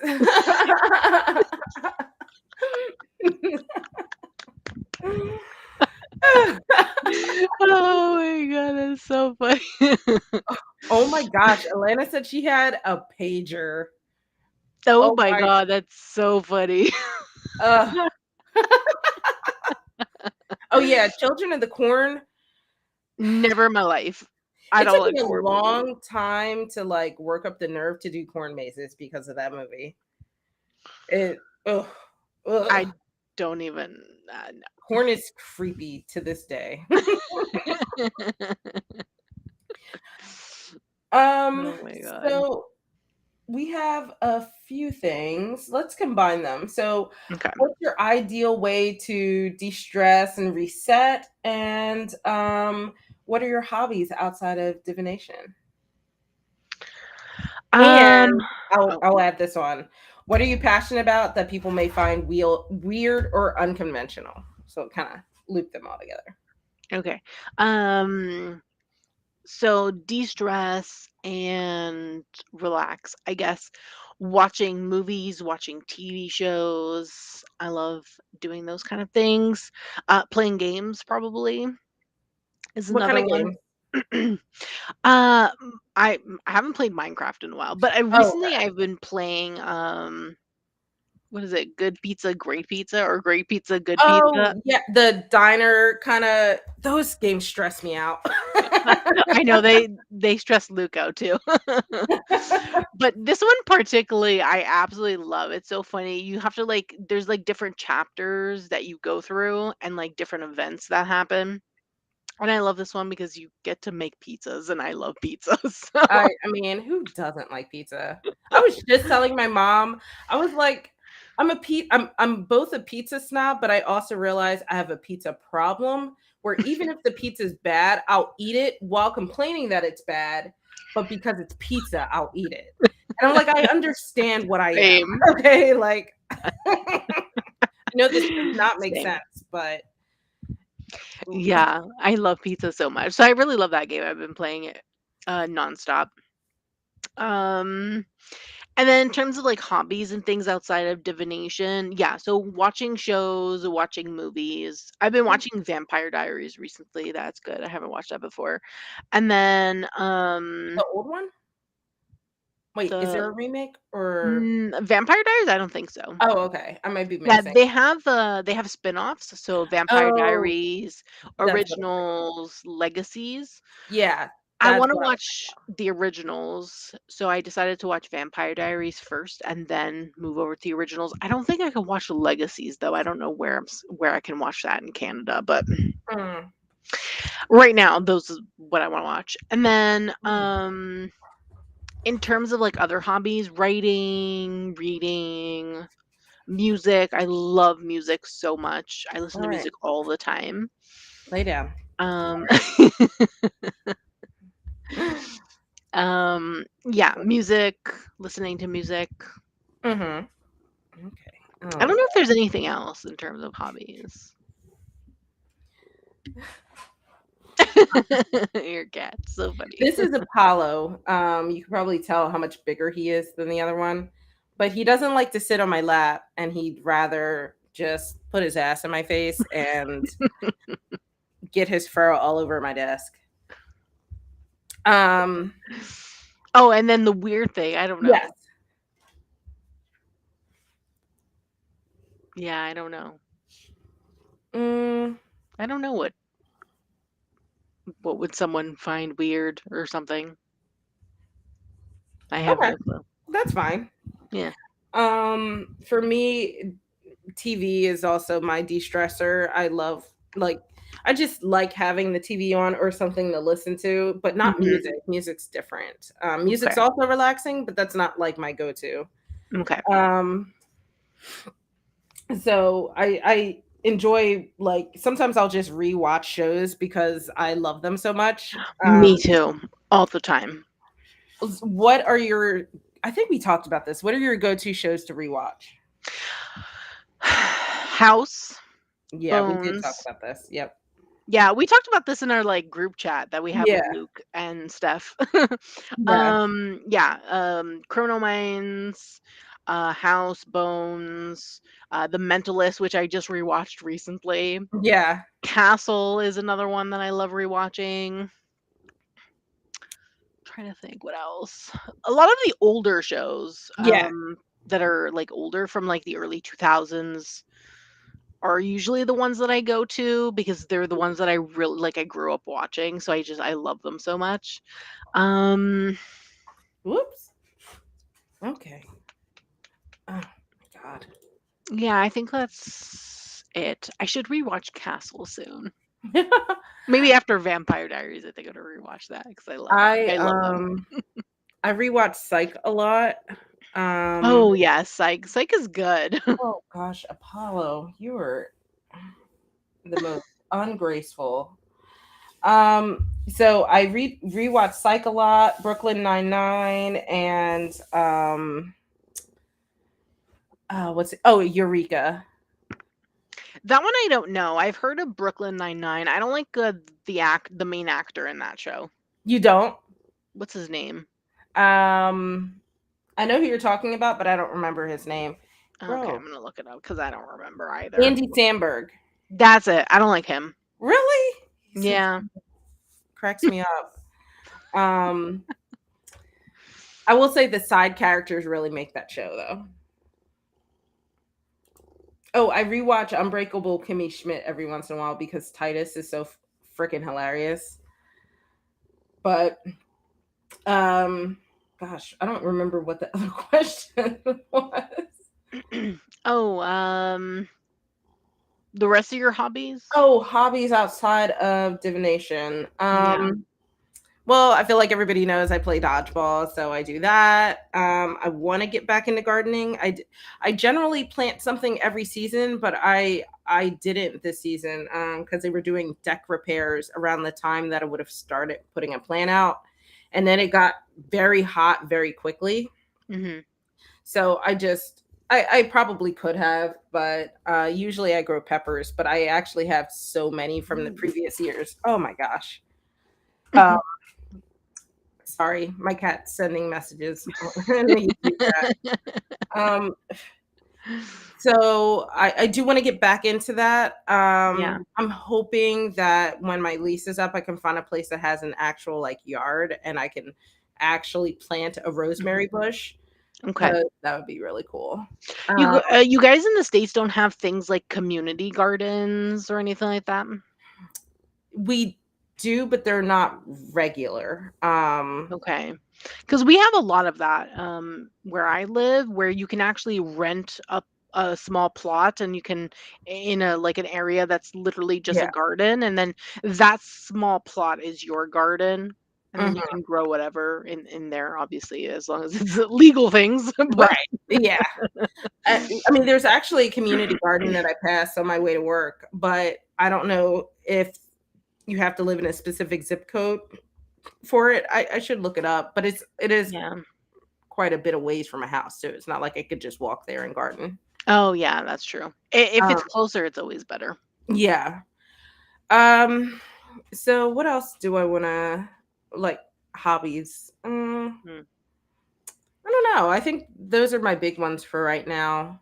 Um, and then Would you say gaming is a hobby? Because I know you play a few video games now. it used to be. Okay. Now I usually just play a game if it seems interesting. Like I'm not big into finishing games generally because I tend to like rage quit them. Like if Okay. they get too hard. So yeah, I'm not like much of a gamer, even though I used to be. Okay. And I would say that probably the thing people would find weird is dodgeball because the amount of people Really? that are just like, you play dodgeball? And I was like, I didn't know adults played that. Yeah. It happened last night. I was like, yeah, I even have videos of me playing in my last tournament. And they were like, oh my God, this is real. It's like, yeah. I didn't know that it was a competitive sport. Yeah. So that's how I was like, "Wow, that's competitive, okay."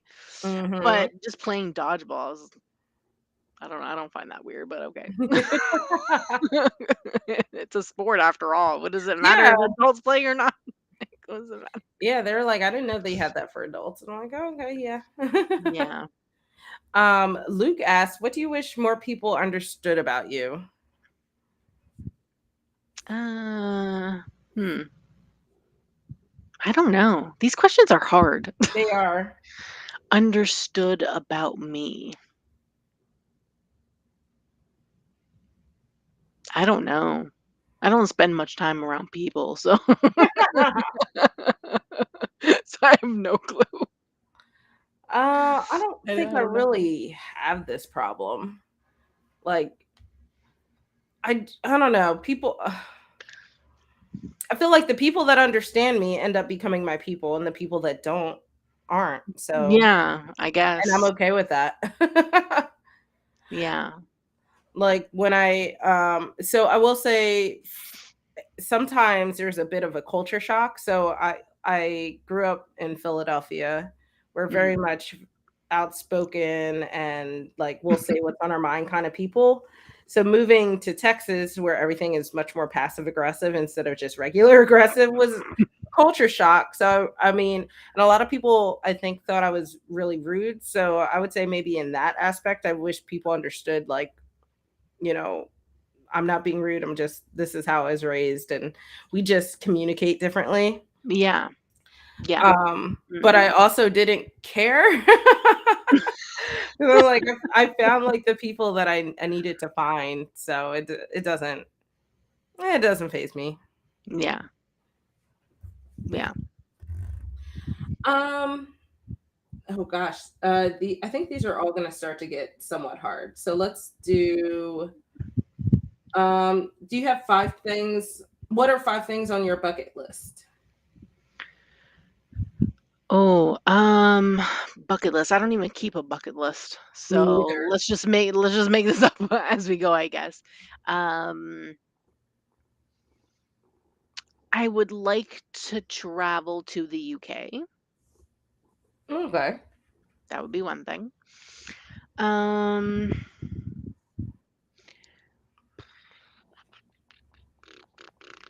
I don't need that's one thing. I don't even know if I can come up with 5. Do you have like I I don't know. I don't keep a a bucket list. I really tarot like bucket list or not it doesn't have to be a bucket list, but is there something that, you would love to achieve or do like divination wise or with your YouTube channel? Um mm, not really. Like I guess like I have future plans for my channel, but like those are things that I'll eventually do. I don't really yeah, I consider a bucket list more like things that you have on a list that you may things that you never want to get do to like do. before you like die, Die. I guess, Yeah. or whatever. I don't know. Traveling is definitely high up there. I want to Well, go places that I've never been before. But I haven't been to many places. I've only been to a few places in the US and then Portugal, and then that's it. well And then that Ontario. kind of goes along with like where's the coolest place you've traveled then? Oh, yeah, it would be Portugal. Probably the coolest place in my opinion. I have family there and we went to a few places. Obviously, we went to the capital, which is Lisbon. Mhm. But, we got to visit this giant you know how in Brazil they have that giant statue of Jesus? Yeah. Yeah, so in Portugal, they also have a statue like that, Mhm. and you can actually go into the statue. It's kind of like the Oh, Statue of Liberty in the yeah. sense where you can go in, there's an elevator to go up to the top and things like that. Yeah, so you can do that. So you take an elevator to the top, and then, like, there's a gift shop up on the top, and then you can go outside and look at everything that's Yeah. there, and then you have to walk down, so you have to take stairs down. Well, So going I did down's easier, but yeah, going down is way easier than going up. That 100%. So I did that, which was oh, fun, that's and cool. then, I went to the mountains in Portugal. So Ooh, perfect. if you go into the mountains, they have like small little villages Mhm. and things. So that was pretty fun. I got to put my feet in like a fresh water stream. Okay. That was fun. You could literally drink from the water too because it's like Like really, really mountain runoff, basically. yeah, mountain That's fresh cool. water. So that was fun. That would be like my most fun thing that I've done. Obviously, I've done things when I went to the US to visit my father because my father lives in the US when I was a Mhm. kid, but we went to the beach and things like that. But mm, a gift shop in the head of Jesus most of That's so funny. And Max, if you have questions for us, yeah, we can we can take it. That is hilarious. That's really funny. I also went to, a really famous, religious site in Portugal. I can't remember what it's called right now. Um, Religious site in Portugal. What is it called?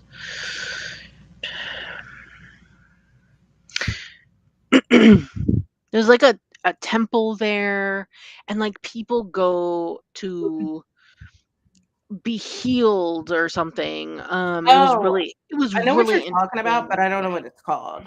I don't remember. Is it this? Trying to. Yeah, it was really cool. I got my mom a statue of either a saint or Mother Mary, one of those from it. Mhm. It was really cool, but yeah, yeah, Jesus merch, 100%. Can't But get the Jesus that was merch like from inside his really head. Where cool. can you get it? Yeah. But that was really cool though. I don't know if the Brazilian one you can go in, like, if I'm it's a not tourist sure attraction that or you not, can. but in I'm not Portugal it positive. is, yeah. It's really cool. That's awesome. I'm kind of like you. I don't quite understand the concept of bucket lists because if it's something I really want to do, I'll just do it, I guess. Yeah. So it seems like something that is inaccessible to me in some kind of way. Mhm. But like I guess I had bucket lists when I was a kid, but now that I'm older and I'm in control of my own finances, I'm like, I'll just if I want to do it, I'll do it. So I feel like if it's something that I can do, reasonably Mm. easily, then it's not bucket list worthy. Yeah. Or it Yeah. needs to be something that most people don't want to do. And it's like when people are like, I want to go skydiving, I want to go bungee jumping, something Never in my crazy like life. that. But I'm like, I'm not into that. I'm not jumping out of a perfectly good plane or leaving my life on the line to like rubber bands. I'm not gonna do any of that. So Same. yeah, None of those things interest me either, no. so yeah. No. But I think the coolest place that I've traveled was probably Bali. It was beautiful. It was Oh. amazing. The people were great. The food was great. It was so affordable. Like it was so nice that my friends and I were like, maybe we can get our commune land here. We'll just retire to Bali. Um, Yeah, it was Bali is beautiful. mhm. Um, I would love to go back, so, one day. Um, let's see. Maybe that's your bucket list item to go back to Bali. I'm like, not really, because 'cause I'll just go back.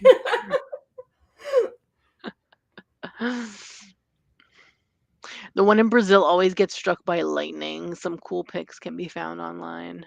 Every time I see that, though, I think of Zeus throwing lightning at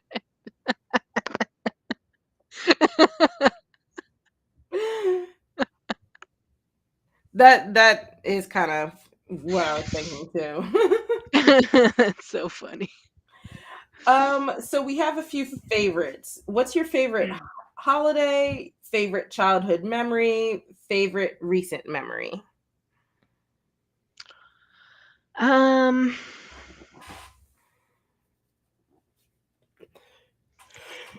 Favorite Favorite holiday would probably be Christmas. Mhm. That probably goes with some of my favorite childhood memories. Oh, that would make sense. Um, yeah. My mom, when I was a child, used to decorate our tree. We have the best decorations for Christmas trees ever. So in the 80s and 90s, you could literally get a catalog where you could get Mhm. limited edition kind of ornaments. They're breakable. They're very like things that you can't even probably find nowadays. They were not cheaply made whatsoever, Yeah. and my mom used to order a bunch. I have a bunch of Disney ones. I have ones that literally need to connect to your lights and they do things. They light up or Oh, they spin. We have the best ornaments ever that's for our cool. Christmas tree. I love them so much. Um, so that would probably be a favorite childhood memory. Then what was the last one? Favorite Favorite recent memory.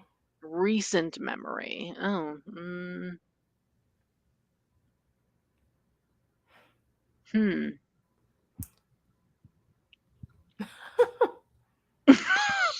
Ew, varying red beard, stop.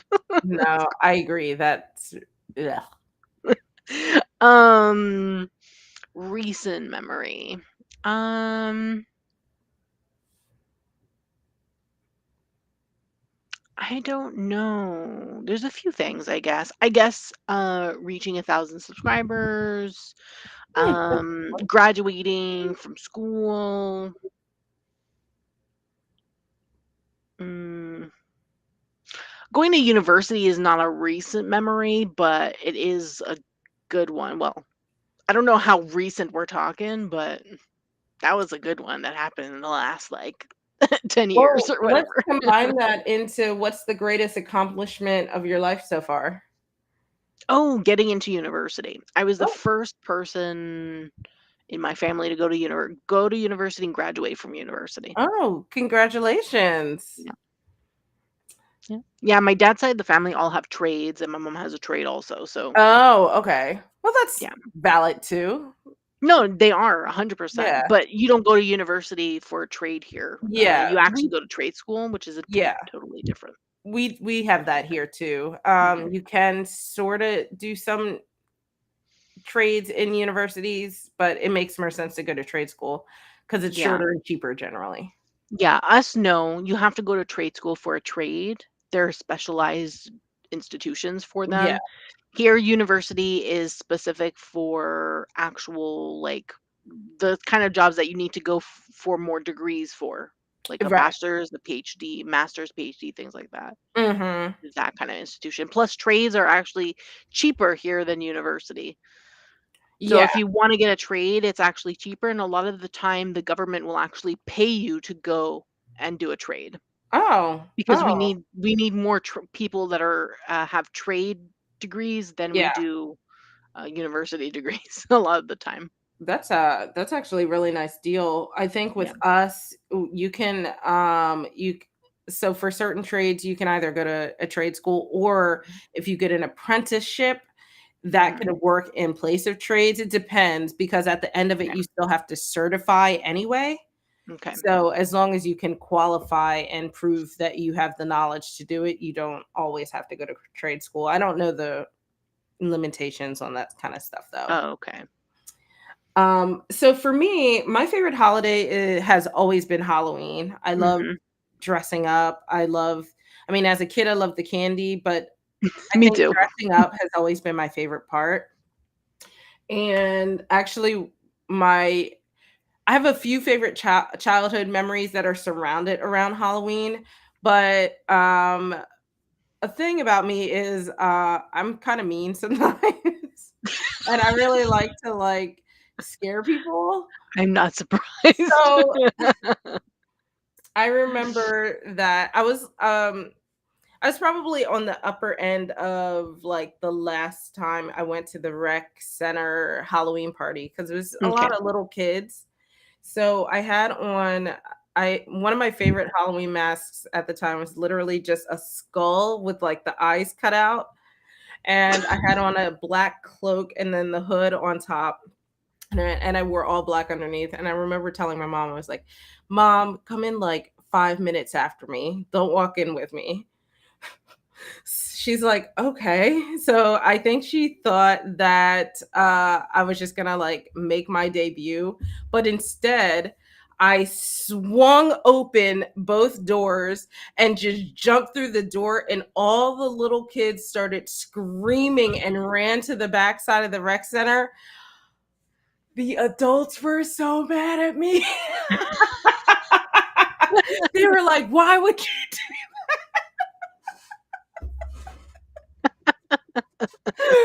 Oh gosh, that memory. Mm.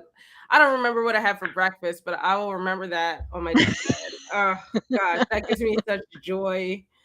And then there was Oh my another god. time. It was I had that mask for years, so it was probably the last few years that I could get away with trick or treating. And I went and got some candy, and then I turned around, and there was this little girl dressed as a princess, and she saw me and her eyes got wide and she just started stumbling. And the way that our houses are built is like there are stairs, landing, stairs, and then the doors. And Okay. on the landing, it's like a hill on both sides. Oh. And she started stumbling towards the hill. So I was not trying to scare her. I everything was just happening too quickly.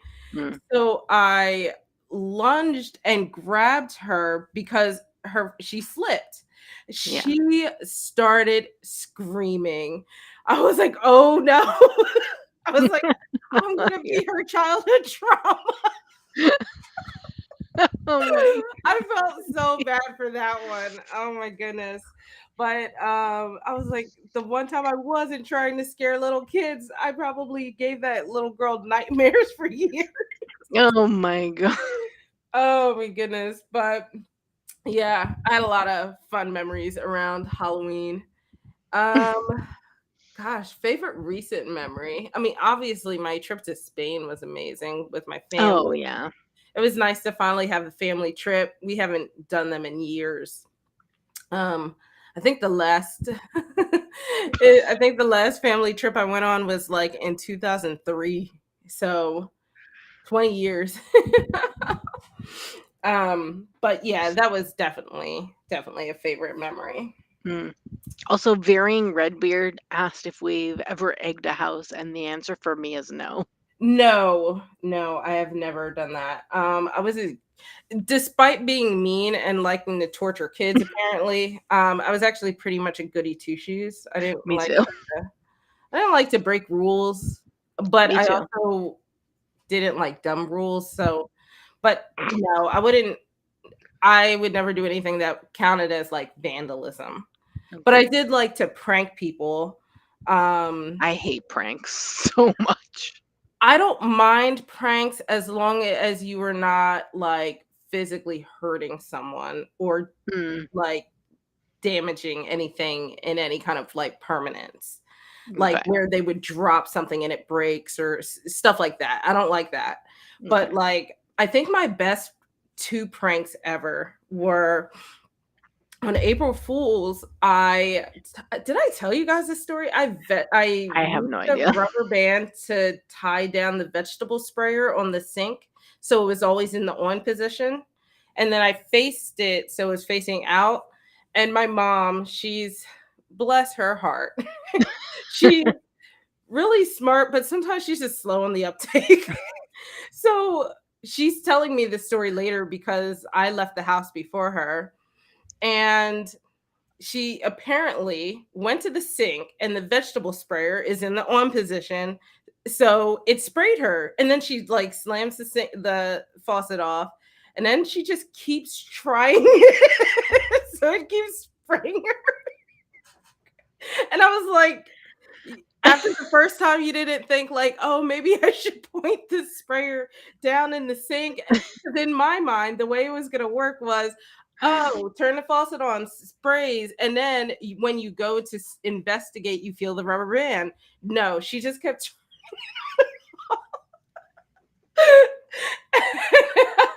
And I was like, that was probably the best accidental prank I have ever done. I mean, purposeful prank, but she made it better. And now I wish it was like in that time where you could record and, all of that, all the cameras you can get. Yeah. 'Cause, I would have I if I had that video, that would be my comfort video for life. And then, the other prank was, one of my really close friends in high school, he has the same birthday as me. Oh. So, I took a bunch of empty boxes, wrapped them individually, and put them inside each other, Oh and then my god. it was like I know. It was like maybe a few minutes before the bell rang for homeroom in high school, and I was like, "Oh, happy birthday, twin!" And he felt so bad. He was like, "Oh my god, I didn't get you anything." I was like, it's fine, whatever. It's just a gift." And he was like, "Oh my god, I feel so bad," and blah blah blah blah. And I was like, "It's no big deal." And the bell rings, and we go off. We get back together midday in our class together, and he was like, "I hate you." He was like, "I felt bad for hours."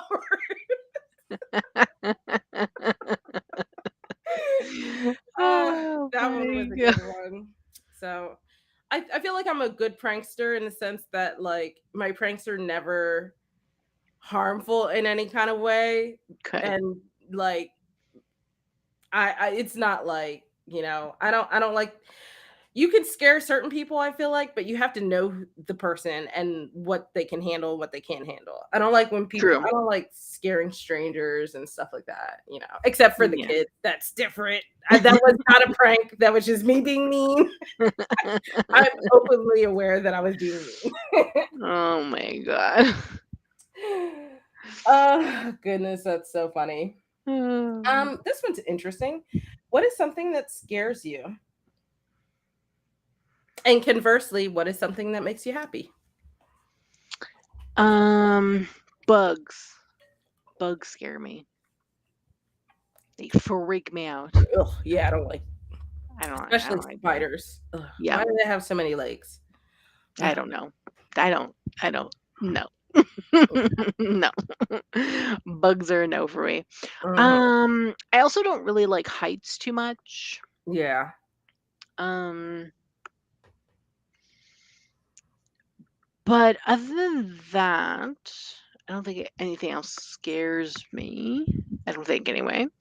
And then what makes me happy? I don't know. Life, my Like, hobbies, okay, hobbies, yeah. doing stuff I love. That makes me Mhm, happy, I guess. Listening to music I really like. That makes me mhm. happy. So yeah, I more than agree. four legs, kill it with There fire. Nothing needs to have more than 4 legs. Nothing. There's no It reason. doesn't matter if it has four legs. It's a bug. I don't like bugs. I think If it all bugs have more flies, than 4 legs, don't they? I don't know. I think all insects have, I don't know. like, 6 or more. I don't know. For what reason? They freak me out. I I don't like bugs that fly either. I know, I have a little gnat here that's getting on my nerves. Um, yeah. Don't ever go to Australia. They have gigantic spiders out Oh there. my gosh, my girlfriends were like, "Let's go to Australia so we can, like, say we went and saw the Great Barrier Reef before it, dies off." I'm like, "Oh god, I need a hazmat suit for that entire island." I don't know how I'm gonna do it. I just don't. I'm Yeah, stressed out about it, and it's not don't even a trip we fully planned out yet. don't go near a huntsman. Those are the biggest ones. Ugh, But apparently, it's the smaller spiders that you really need to be aware of because yep, the smallest ones are the ones that are the poisonous, mhm, not the big ones. The big yeah, ones apparently aren't poisonous, but they're scary as no, mm-mm. There's no fuck. reason a spider should be bigger than, like, my cat. Like, that's crazy. Mm. Ugh. Yeah. No. Um, yeah, I'm actually kinda like you. I don't like bugs don't scare me, but spiders do. Mm. and I do have a mild fear of heights, but I tend to do things to kind of curb that a little bit Yeah, same. because I don't want it to become debilitating because I've seen Yeah. what that looks like in people. Yeah. Um, mm, so you don't have any other fears? You're not like scared of the ocean or anything like that? That's a common one. Not scared of the ocean, but I did almost drown in the ocean when I was a kid. Mm. So I don't really like swimming in there only because I almost drowned as a kid. Yeah, that's rational. Yeah. Yeah, I don't And really want why would you any. go to Australia to punch a kangaroo? That's so mean. I mean, if that's what someone wants to try to do, I mean, y'all see kangaroos are like fucking roided up teddy bears. You're not gonna win in a fight with a kangaroo. Things that make me happy, my kitty cats and my family, my hobbies, just like you. Mhm. Um, Nothing too crazy. Yeah. Okay.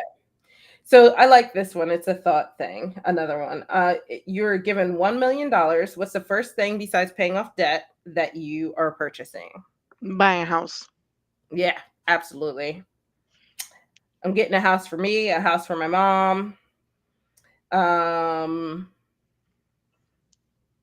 Pay off. Well, no, I guess that counts as debt. I was gonna say pay off my car, but yeah, Yeah. I would Well, buy.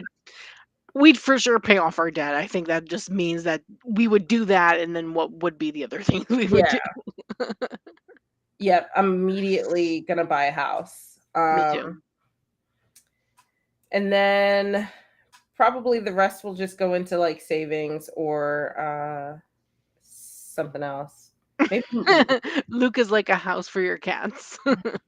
they need a house, man.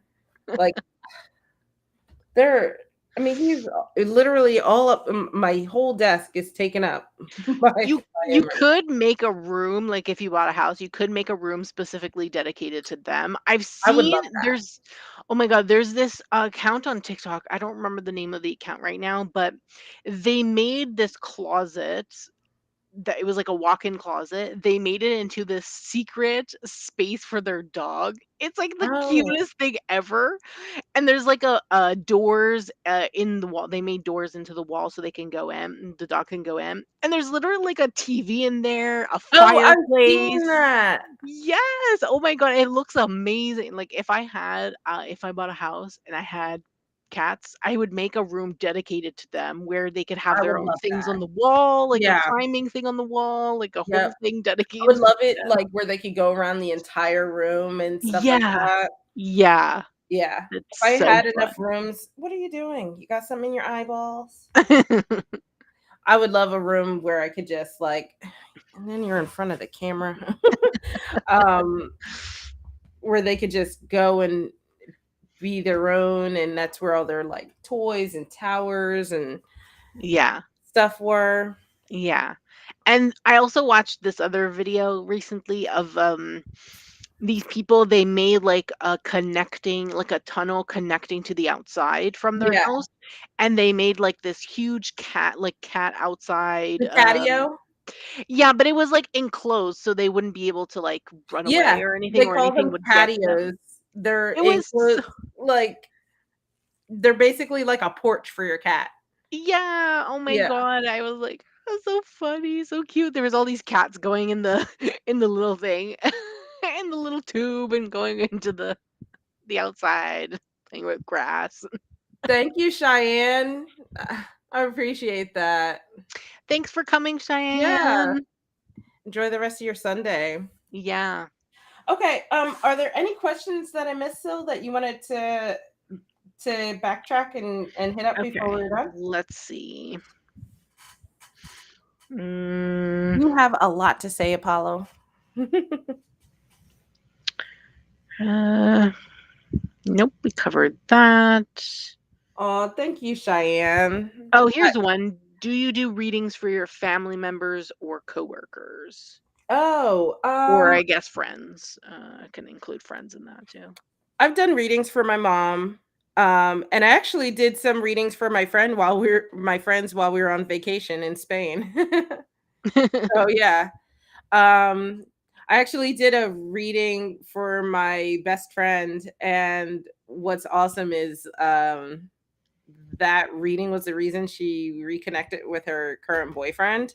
Oh, And it good for wasn't them. that he was an ex or anything. It was just that the timing had never really been right between them. Mhm.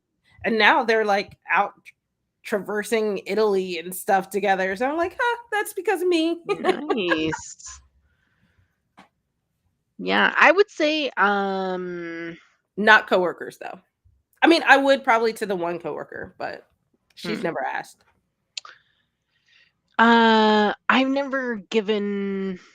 I've given readings to a few friends, but that's about it. Hmm. No one else. No one at work or not my mom or anything like that. Oh, okay. Let's see. What else did we not answer here? Mm. Do you collect anything other than tarot and oracle cards? Oh. Um I used to. Mm. What do I collect now? Do I collect anything What now? What did you use to collect then? I used to collect ball jointed dolls. Yeah, What's like a ball jointed doll? What's that? they are basically these Asian dolls that are That you can like move? like Like, their joints completely move. Yeah, I oh, mean, it was a okay. whole thing. It was a very expensive hobby. Um, Wow. and then I got into Lolita, and I guess I kind of collect like Lolita dresses, but I don't really consider it collecting if you like use it and wear it. You know what I mean? But I guess I do Well, technically tarot and collect oracle, you tarot. can collect Yeah. that and use that. Yeah. So So I guess I would say so. that's a collection, in my opinion, even Yeah. if you use it. But Um, not so much anymore. mhm. I What used about to you? I used to collect Pokemon cards when I was Oh. younger. I Oh, yeah, don't that was anymore. big. Yeah. Um, and we used to also collect. Have a big book collection, but we used to collect movies, TV shows. Like I have a huge Oh, DVDs. I did used to do that back before streaming was a thing and downloading videos was a Yes. thing. I Yes. had a shit ton of VHSs, and then once Mhm. DVDs came out, a crap ton of them. Yeah, me too. I have over, I think, 2,000 DVDs. Oh, wow. Yeah, We've purged them over the years, so we I have finally got not. rid of. I have not. But yeah, we used to get a lot from like the Walmart $5 bin. Yeah, the big bins, yeah, Yeah, we used you to would do go that through. too. Oh my god, my mom and I would spend so much time. We'd literally organize. The bin is always a mess. We'd literally organize it, make piles so we could find movies That that we were sounds looking for. very much like you. It was fun. We used to do that a lot. Don't do that anymore, of course, with streaming and things like that. So, Hmm. let's see what else. Oh, I missed like a whole section and I didn't even realize it. Favorite mass market deck company? Probably Hay House. Yeah. I'm not familiar with like previous Hay House, but current Hay House, I like their card stock. Mm. For Oracle, I would probably say probably Tarot too. Do I have a Hay House Tarot deck? Lightseers. Lightseers, yeah, yeah. Then Hay House, I Mm. would say. I would say Hay House running press also. Oh, I do like running presses. I like their deck boxes. Yeah, me too. Um US games. I like a lot of US game decks, even though now I can't really get most of them, especially the newer stuff. Yeah. I can only get older stuff from them, Mhm. like looking up my tarot collection. Mm, yeah, and then I have a little bit of every other, Yeah. all the other people. So, but those probably would be Yeah. my I favorites. think totally agree with Hay House being. I like Yeah, their consistency. yeah, they put out a lot of decks. Yeah. So, but they're They don't have as much tarot as they do oracle. They have so Yes. much oracle decks because Yeah. that's what they started in. It was really oracle, but I really like. I think most of my oracle. I think at least half Oh, of my yeah. oracle collection is Hay House for sure. It yeah, actually. Yeah, for sure for me anyway. Yeah. Let's see. We answered that. We answered that. We answered the. Oh no, we didn't answer this. Favorite tarot deck of all time and favorite oracle deck of all time. That's Favorite so hard. tarot deck of all It's time. so hard. Of all time? Of all time. I guess out of everything you own. Oh my god. That's It's um hard.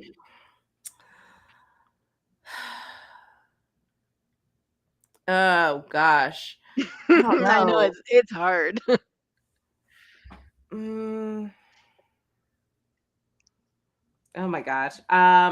So I guess for mass market Yeah, in let's think general, let's talk about mass market because indie yeah. is really sometimes really hard to buy or and things Yes. are out of print and things. So And that just ramps it up even more. That one's harder because yeah. there so I think mass market and like I would say general usability, I might give that to my Game of Thrones tarot. Mhm.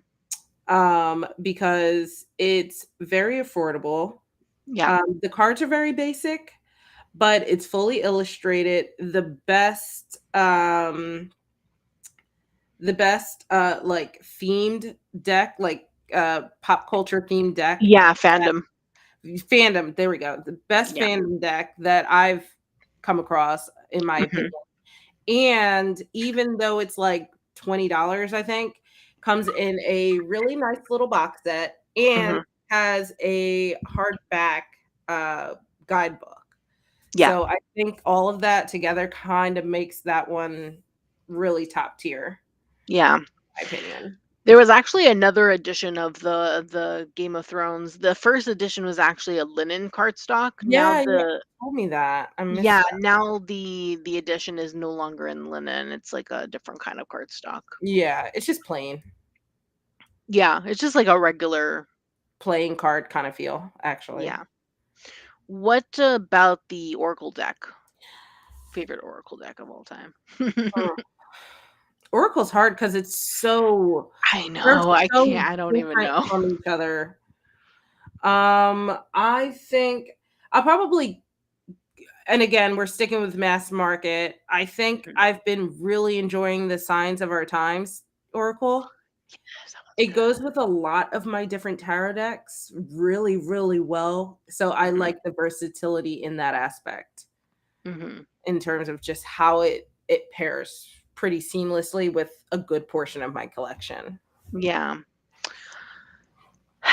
Favorite tarot deck of all time. That's really hard because I have a lot of decks. So there's a lot of decks that I really, really, really love, that I would consider favorites.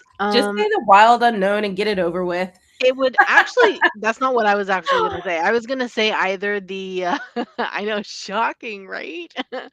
I was actually gonna say, either the Lightseers or, This Might Hurt Tarot, but the mass market edition Mm. in terms of tarot, because you were talking about usability and things like that, and I think those are pretty usable in my opinion, like decks that you can use for everyone, every day, things like that. In terms of Oracle, damn it, I don't know. I actually, in my head, was debating on Light Tears and This Might Hurt, but I think the fandom aspect and the hard guidebook kind of, and it's cheap. It's so affordable. Yeah. So Well, Lightseers is pretty affordable too. You can get it on sale all the time on yeah, Hay House website, so that it might also there's a pocket edition coming out, so yes. that's even more affordable in my opinion. Oracle is way harder because I have so many Oracle decks. I don't even know. But if I'm thinking about in terms of pairing with the 2 decks that I talked about, it would have to be the Signs of the Times, because that one is the one that I pair the most with those particular decks. Yep. It pairs so beautifully with both of them, and then Yeah, it pairs really well with my Meraki tarot, and then it pairs really well with my Black Femme tarot. yeah, It because just it's a modern yeah, deck. it's modern and kinda has that, like, I don't know how to explain the art, but it just has that same sort of style. It's in that same realm, so it all looks like it, and then the vibrancy of the colors just goes really, really well. Yeah. She has another deck that I really want that is actually older than the Signs of Times, Mm, Crystal Banner. I don't remember the name of it. Let me just check. Crystal Banner. Let's see. yeah. Oh, oh, she has another deck coming out Oh, what is it? next year.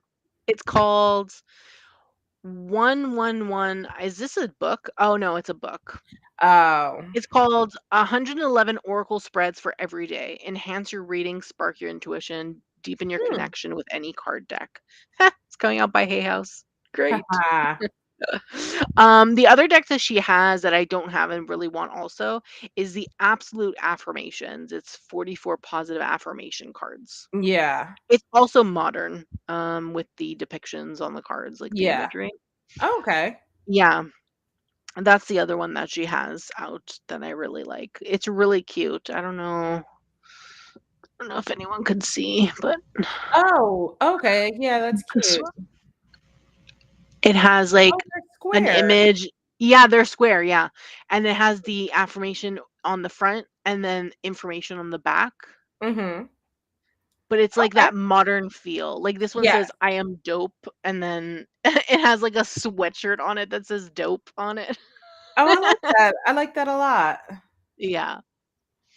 So, yeah, and then she has like this one that says I can overcome any obstacle and it has one of those street signs on it. Mhm. Yeah, that's really cool. I really like it. Oh, there's a few more images. Like, Oh, mm, nice. It looks like it would pair with the Oracle really, really well. yeah. So it looks cool. That's another one that's on my collection that I really want to get from her. Okay, what else do we have here? We have what is your most prized possession, either a favorite deck or otherwise, or anything else? Mm,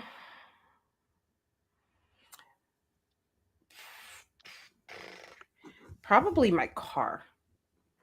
Mm, It was like my first big girl purchase, and it's like gonna be my forever car. So yeah, it's your probably my car. forever car. Yeah. Is a car ever a forever car? Don't they Well, eventually? like I mean, not one that I'm gonna trade in like 2 or Oh, 3 years or something like that. okay, okay. Yeah. What kind of car is it? Like, what's the brand? Toyota RAV4. Oh, yeah, that's a good car. Mhm. Yeah, that's a good car. Um, I don't know. What would be most prized possession? Maybe all of my McDonald toys from when I was a child. Oh, that's interesting. I have so many McDonald toys from the 90s. They don't make toys like those Oh, no, they do anymore, not. right? In regards to McDonald's. So yeah, I have I don't know if anyone ever remembers if anyone is like as old as us, but McDonald's did a thing when like for Inspector Gadget where you got like different pieces of the and you put them all I together and remember it made that. the big Yeah. I have one fully constructed Inspector Gadget like that. Oh, that's so cool. Yeah, so I would say those. I don't know if there's anything else. Yeah, I don't know. I think that's pretty much it in that regard. I don't Okay. I don't know. I feel like possessions a lot of the time just like whatever, Yeah. Maybe my university degree would be another prized possession, I Yeah, I guess. guess so. I did well, I didn't pay a lot for it, but yeah, paid a lot in time, sweat, blood, and tears. Yeah, exactly. Crystal Banner's Monopoly Tarot. Ooh, she has a Monopoly Tarot? That's cool. Oh. I'm assuming that's indie because I've never seen that from Hay House. So let's see. And then Redbeard asks, do you do crystals? Are you into crystals? I don't have that many crystals, to be honest with you. I have a few small, like small tumbled stones, and a few like raw stones, but I don't have. I do a lot of crystal decks now that I love, but Mm. actual crystals, not too many. I have some bigger chunks of crystals, like I have one right here, Mm-hmm. and then I have two on the other side where I film, and then I have big pieces of selenite, which I Yeah. keep on my. But no, I don't do too many crystals, to be honest with you. Yeah, I have crystals because I get them in my witchy boxes, but I don't really use them. They're not a regular part of my practice. Mhm. Um, uh, well, I lied. I don't use a variety of them. I kind of have like three that I use regularly, and that's it. So, Okay. Trying to look up the Monopoly. Here we go. Monopoly Tarot. See what that looks like. Mm, here we go. Is it Kaleidodope? I think that's Crystal Banner's brand. is Oh it my god. is it indie? Yeah. Oh, okay. It's called Life is Like a Board Game Tarot. Oh, It looks but it's sold out. So I don't uh, know. I don't know if you can get this anywhere. I don't know if she has like another copy because this is her brand's website, I think. oh, okay. Um Yeah, founder Crystal Banner, yeah. She has a few indie decks on her. Like, I would love to get her, what is it? Swatches of Chakra deck. Hmm. They look like paint swatches. That's cool. It's like an oracle Oh, deck. oh, that does sound kind of cool. Yeah, it's not called the Monopoly Tarot. It's called Life is like a board game tarot, but I found it through searching for Monopoly Tarot because I couldn't remember what her brand's called. So, I found this question I accidentally skipped. Mhm. And it's funny because Alana and I were just talking about this. Do you believe in past lives? And if so, do you know some of your past lives? Yes, I do believe in past lives, and I know two of my past lives. Oh, and you know through your tarot readings? Yeah, one of them I know through my tarot reading, but I didn't do like in-depth thing on it. I just did like a small spread. And the second one I know from getting a reading from Anna, who's a friend of mine, also Hmm. from the same community as us. She does past life readings a lot, and she did a super in-depth past life reading Hmm. for me. Um, really interesting. I find past lives fascinating. And I Oh, love doing them. I read for past lives. I haven't in a while, mainly because I haven't had the energy. I've been pretty yeah. burnt out, so I haven't done much readings. But when I have been doing them, they're always super fascinating. Like I did a past life once where so for someone that wanted one. For one of my giveaway winners that I did when I did giveaways, my Instagram and stuff, and Hmm. they were a doctor in World War II. Was it World War II or World War One? Something like that as a past life. Hmm. And I was like, that's weird. Oh, That's interesting. cool. It's really cool. What about you? I was telling Alana that I'm not sure. I don't have Mhm. a fully formed opinion on it. Yeah. So that's kind of one of the she messaged me because she was asking if I could give her a past life reading. I was like, well, I'm not really sure how I feel about past lives, so I try not to give readings on them because I don't Mhm. know what I'm relaying to people. Yeah. And um and I was like, if I figure it out, then yeah, you could be my guinea pig and let me practice on you. But yeah, I don't know. I'm not sure. Not convinced, but I'm also not. like I haven't decided like, oh, this isn't a real thing either. It's Mhm. somewhere in the middle. Okay. Yeah. I guess we could do the question above it since we haven't done that one. Yes. Oh my god, Apollo. Okay. There you go. Good boy. Do y'all okay, so do you resonate with being a starseed or feel like you're not part of this world? Um, I personally don't consider myself a star seed, and I don't really know how I feel about this kind of like concept in general. I say if other people think that they're star seeds, that's fine, like you do you. But me personally, I don't consider myself a star seed.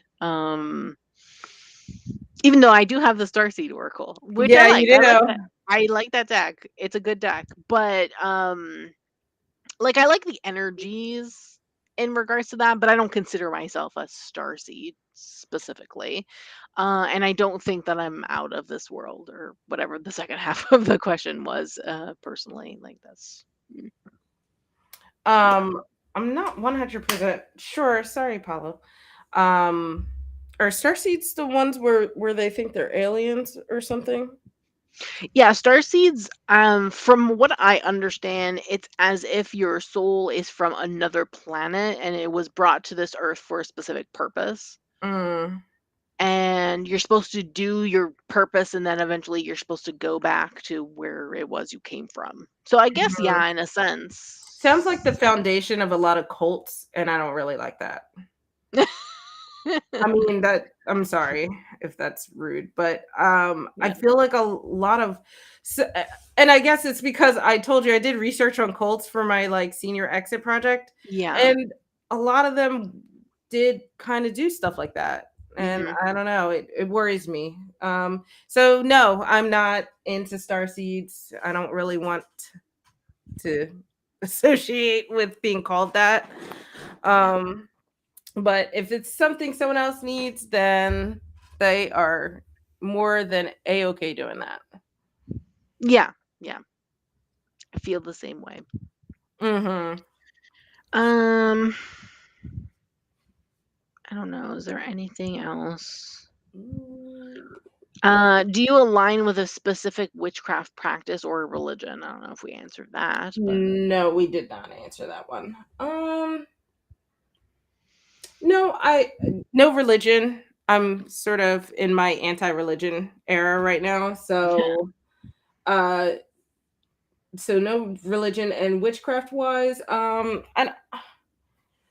mm, I guess I enjoy like a lot of candle magic type stuff, but Mhm. I try not to like label my path. I'm never gonna call myself, oh, I'm a kitchen witch or a green witch. I don't know. They're just labels birthed from consumerism. So Mhm. but I do enjoy candle magic. I like to do like things that are more like wellness based. Mhm. So like cleansing and ritual baths and stuff like that. Mhm. I would say I just consider myself eclectic. Yeah, Do a little so bit of everything and I have such beef with the concept of eclectic because it's a word to describe nothing. Because you could just not use that word and it will mean the same thing. And I don't know yeah. why it grinds my gears so much. It's like the weirdest pet peeve, but I'm never gonna say like don't call yourself that because it's stupid. But like, oh my gosh, I don't know why that gets on my nerves. Well, for the people that like labels, I'm just gonna Yeah, say I'm eclectic, yeah. and that's it, and that's all. Yeah, I think that's part of it is I don't like labels. I know things have to be labeled, but the over labeling is exhausting. Like, come Yeah, on. but some people do like labels, so I'm just Yeah. appeasing to them. Yeah. Eclectic is what I consider myself as when it comes to my practice. I like a little bit of everything. My focus is typically on divination, astrology, moon work, Oh yeah, but I like to work with the moon cycles. yeah, so but I would consider myself like eclectic, brought in other things Yeah. to Yeah. my practice. So Yeah, I yeah, don't technically count my divination as part of my magical practice. I tend to keep them yeah, separate. Um yeah. but every Some people do. yeah, But yeah. but every once in a while there is some overlap. It's rare. hmm I guess it depends if you like to do like some other people do, where they bring tarot into like spell work. Yeah. Um, yeah, then yeah, I would understand the overlap in that sense. I think Mm, that was it. I went through all the other questions and it yeah. looks like we've answered everything. So Yeah, I think we answered everything or combined them into multiple questions in some way. So that wow, that wasn't too bad. no, It looked like a lot more, but I think because a lot of them are similar topics, we could combine them. yeah, just reading the chat again. Yeah, Luke, I love Inspector Gadget too. Mm-hmm. Alana, that's Mm. cool. I hope I didn't like offend you. I didn't mean anything like bad by it. Just I'm weird. All right. Well, that was our 1 year Tarot Tube anniversary or live streaming rather, I should Yeah. say. Um what or let me see. Do we have something scheduled for next month already? Yes. Okay. Pulling up my calendar if I can find it. I think it's at the end of the month. Yes, I think so too. Well, it's with Alana, so it's with Yeah. Alana. Okay, yes, the 20th. Okay. Yes. Hmm. So, on the 20th of August, we are going to be bringing back Alana to the mix. So, if you guys want to, make sure you follow oh my god, I'm in Instagram mode. Make sure you subscribe to her channel as well. So you have me, you have Sil, you have Alana. You can't miss the notifications. You can't miss Yeah. the announcements. Yes, exactly. Oh, and no offense taken, she says. Yes, weirdos unite. So I look forward to our trifecta stream next month, and I hope you guys are there. So yeah, any final words? Oh No, everyone should just subscribe to all the channels and me, Brittany, yes, Lana. And that's really it. Honestly, all our social medias are usually linked also yeah, they're all in the in the description. description. So, mhm. Other than that, have a nice day, everyone. Yeah, enjoy the rest of your Sunday, guys. Bye.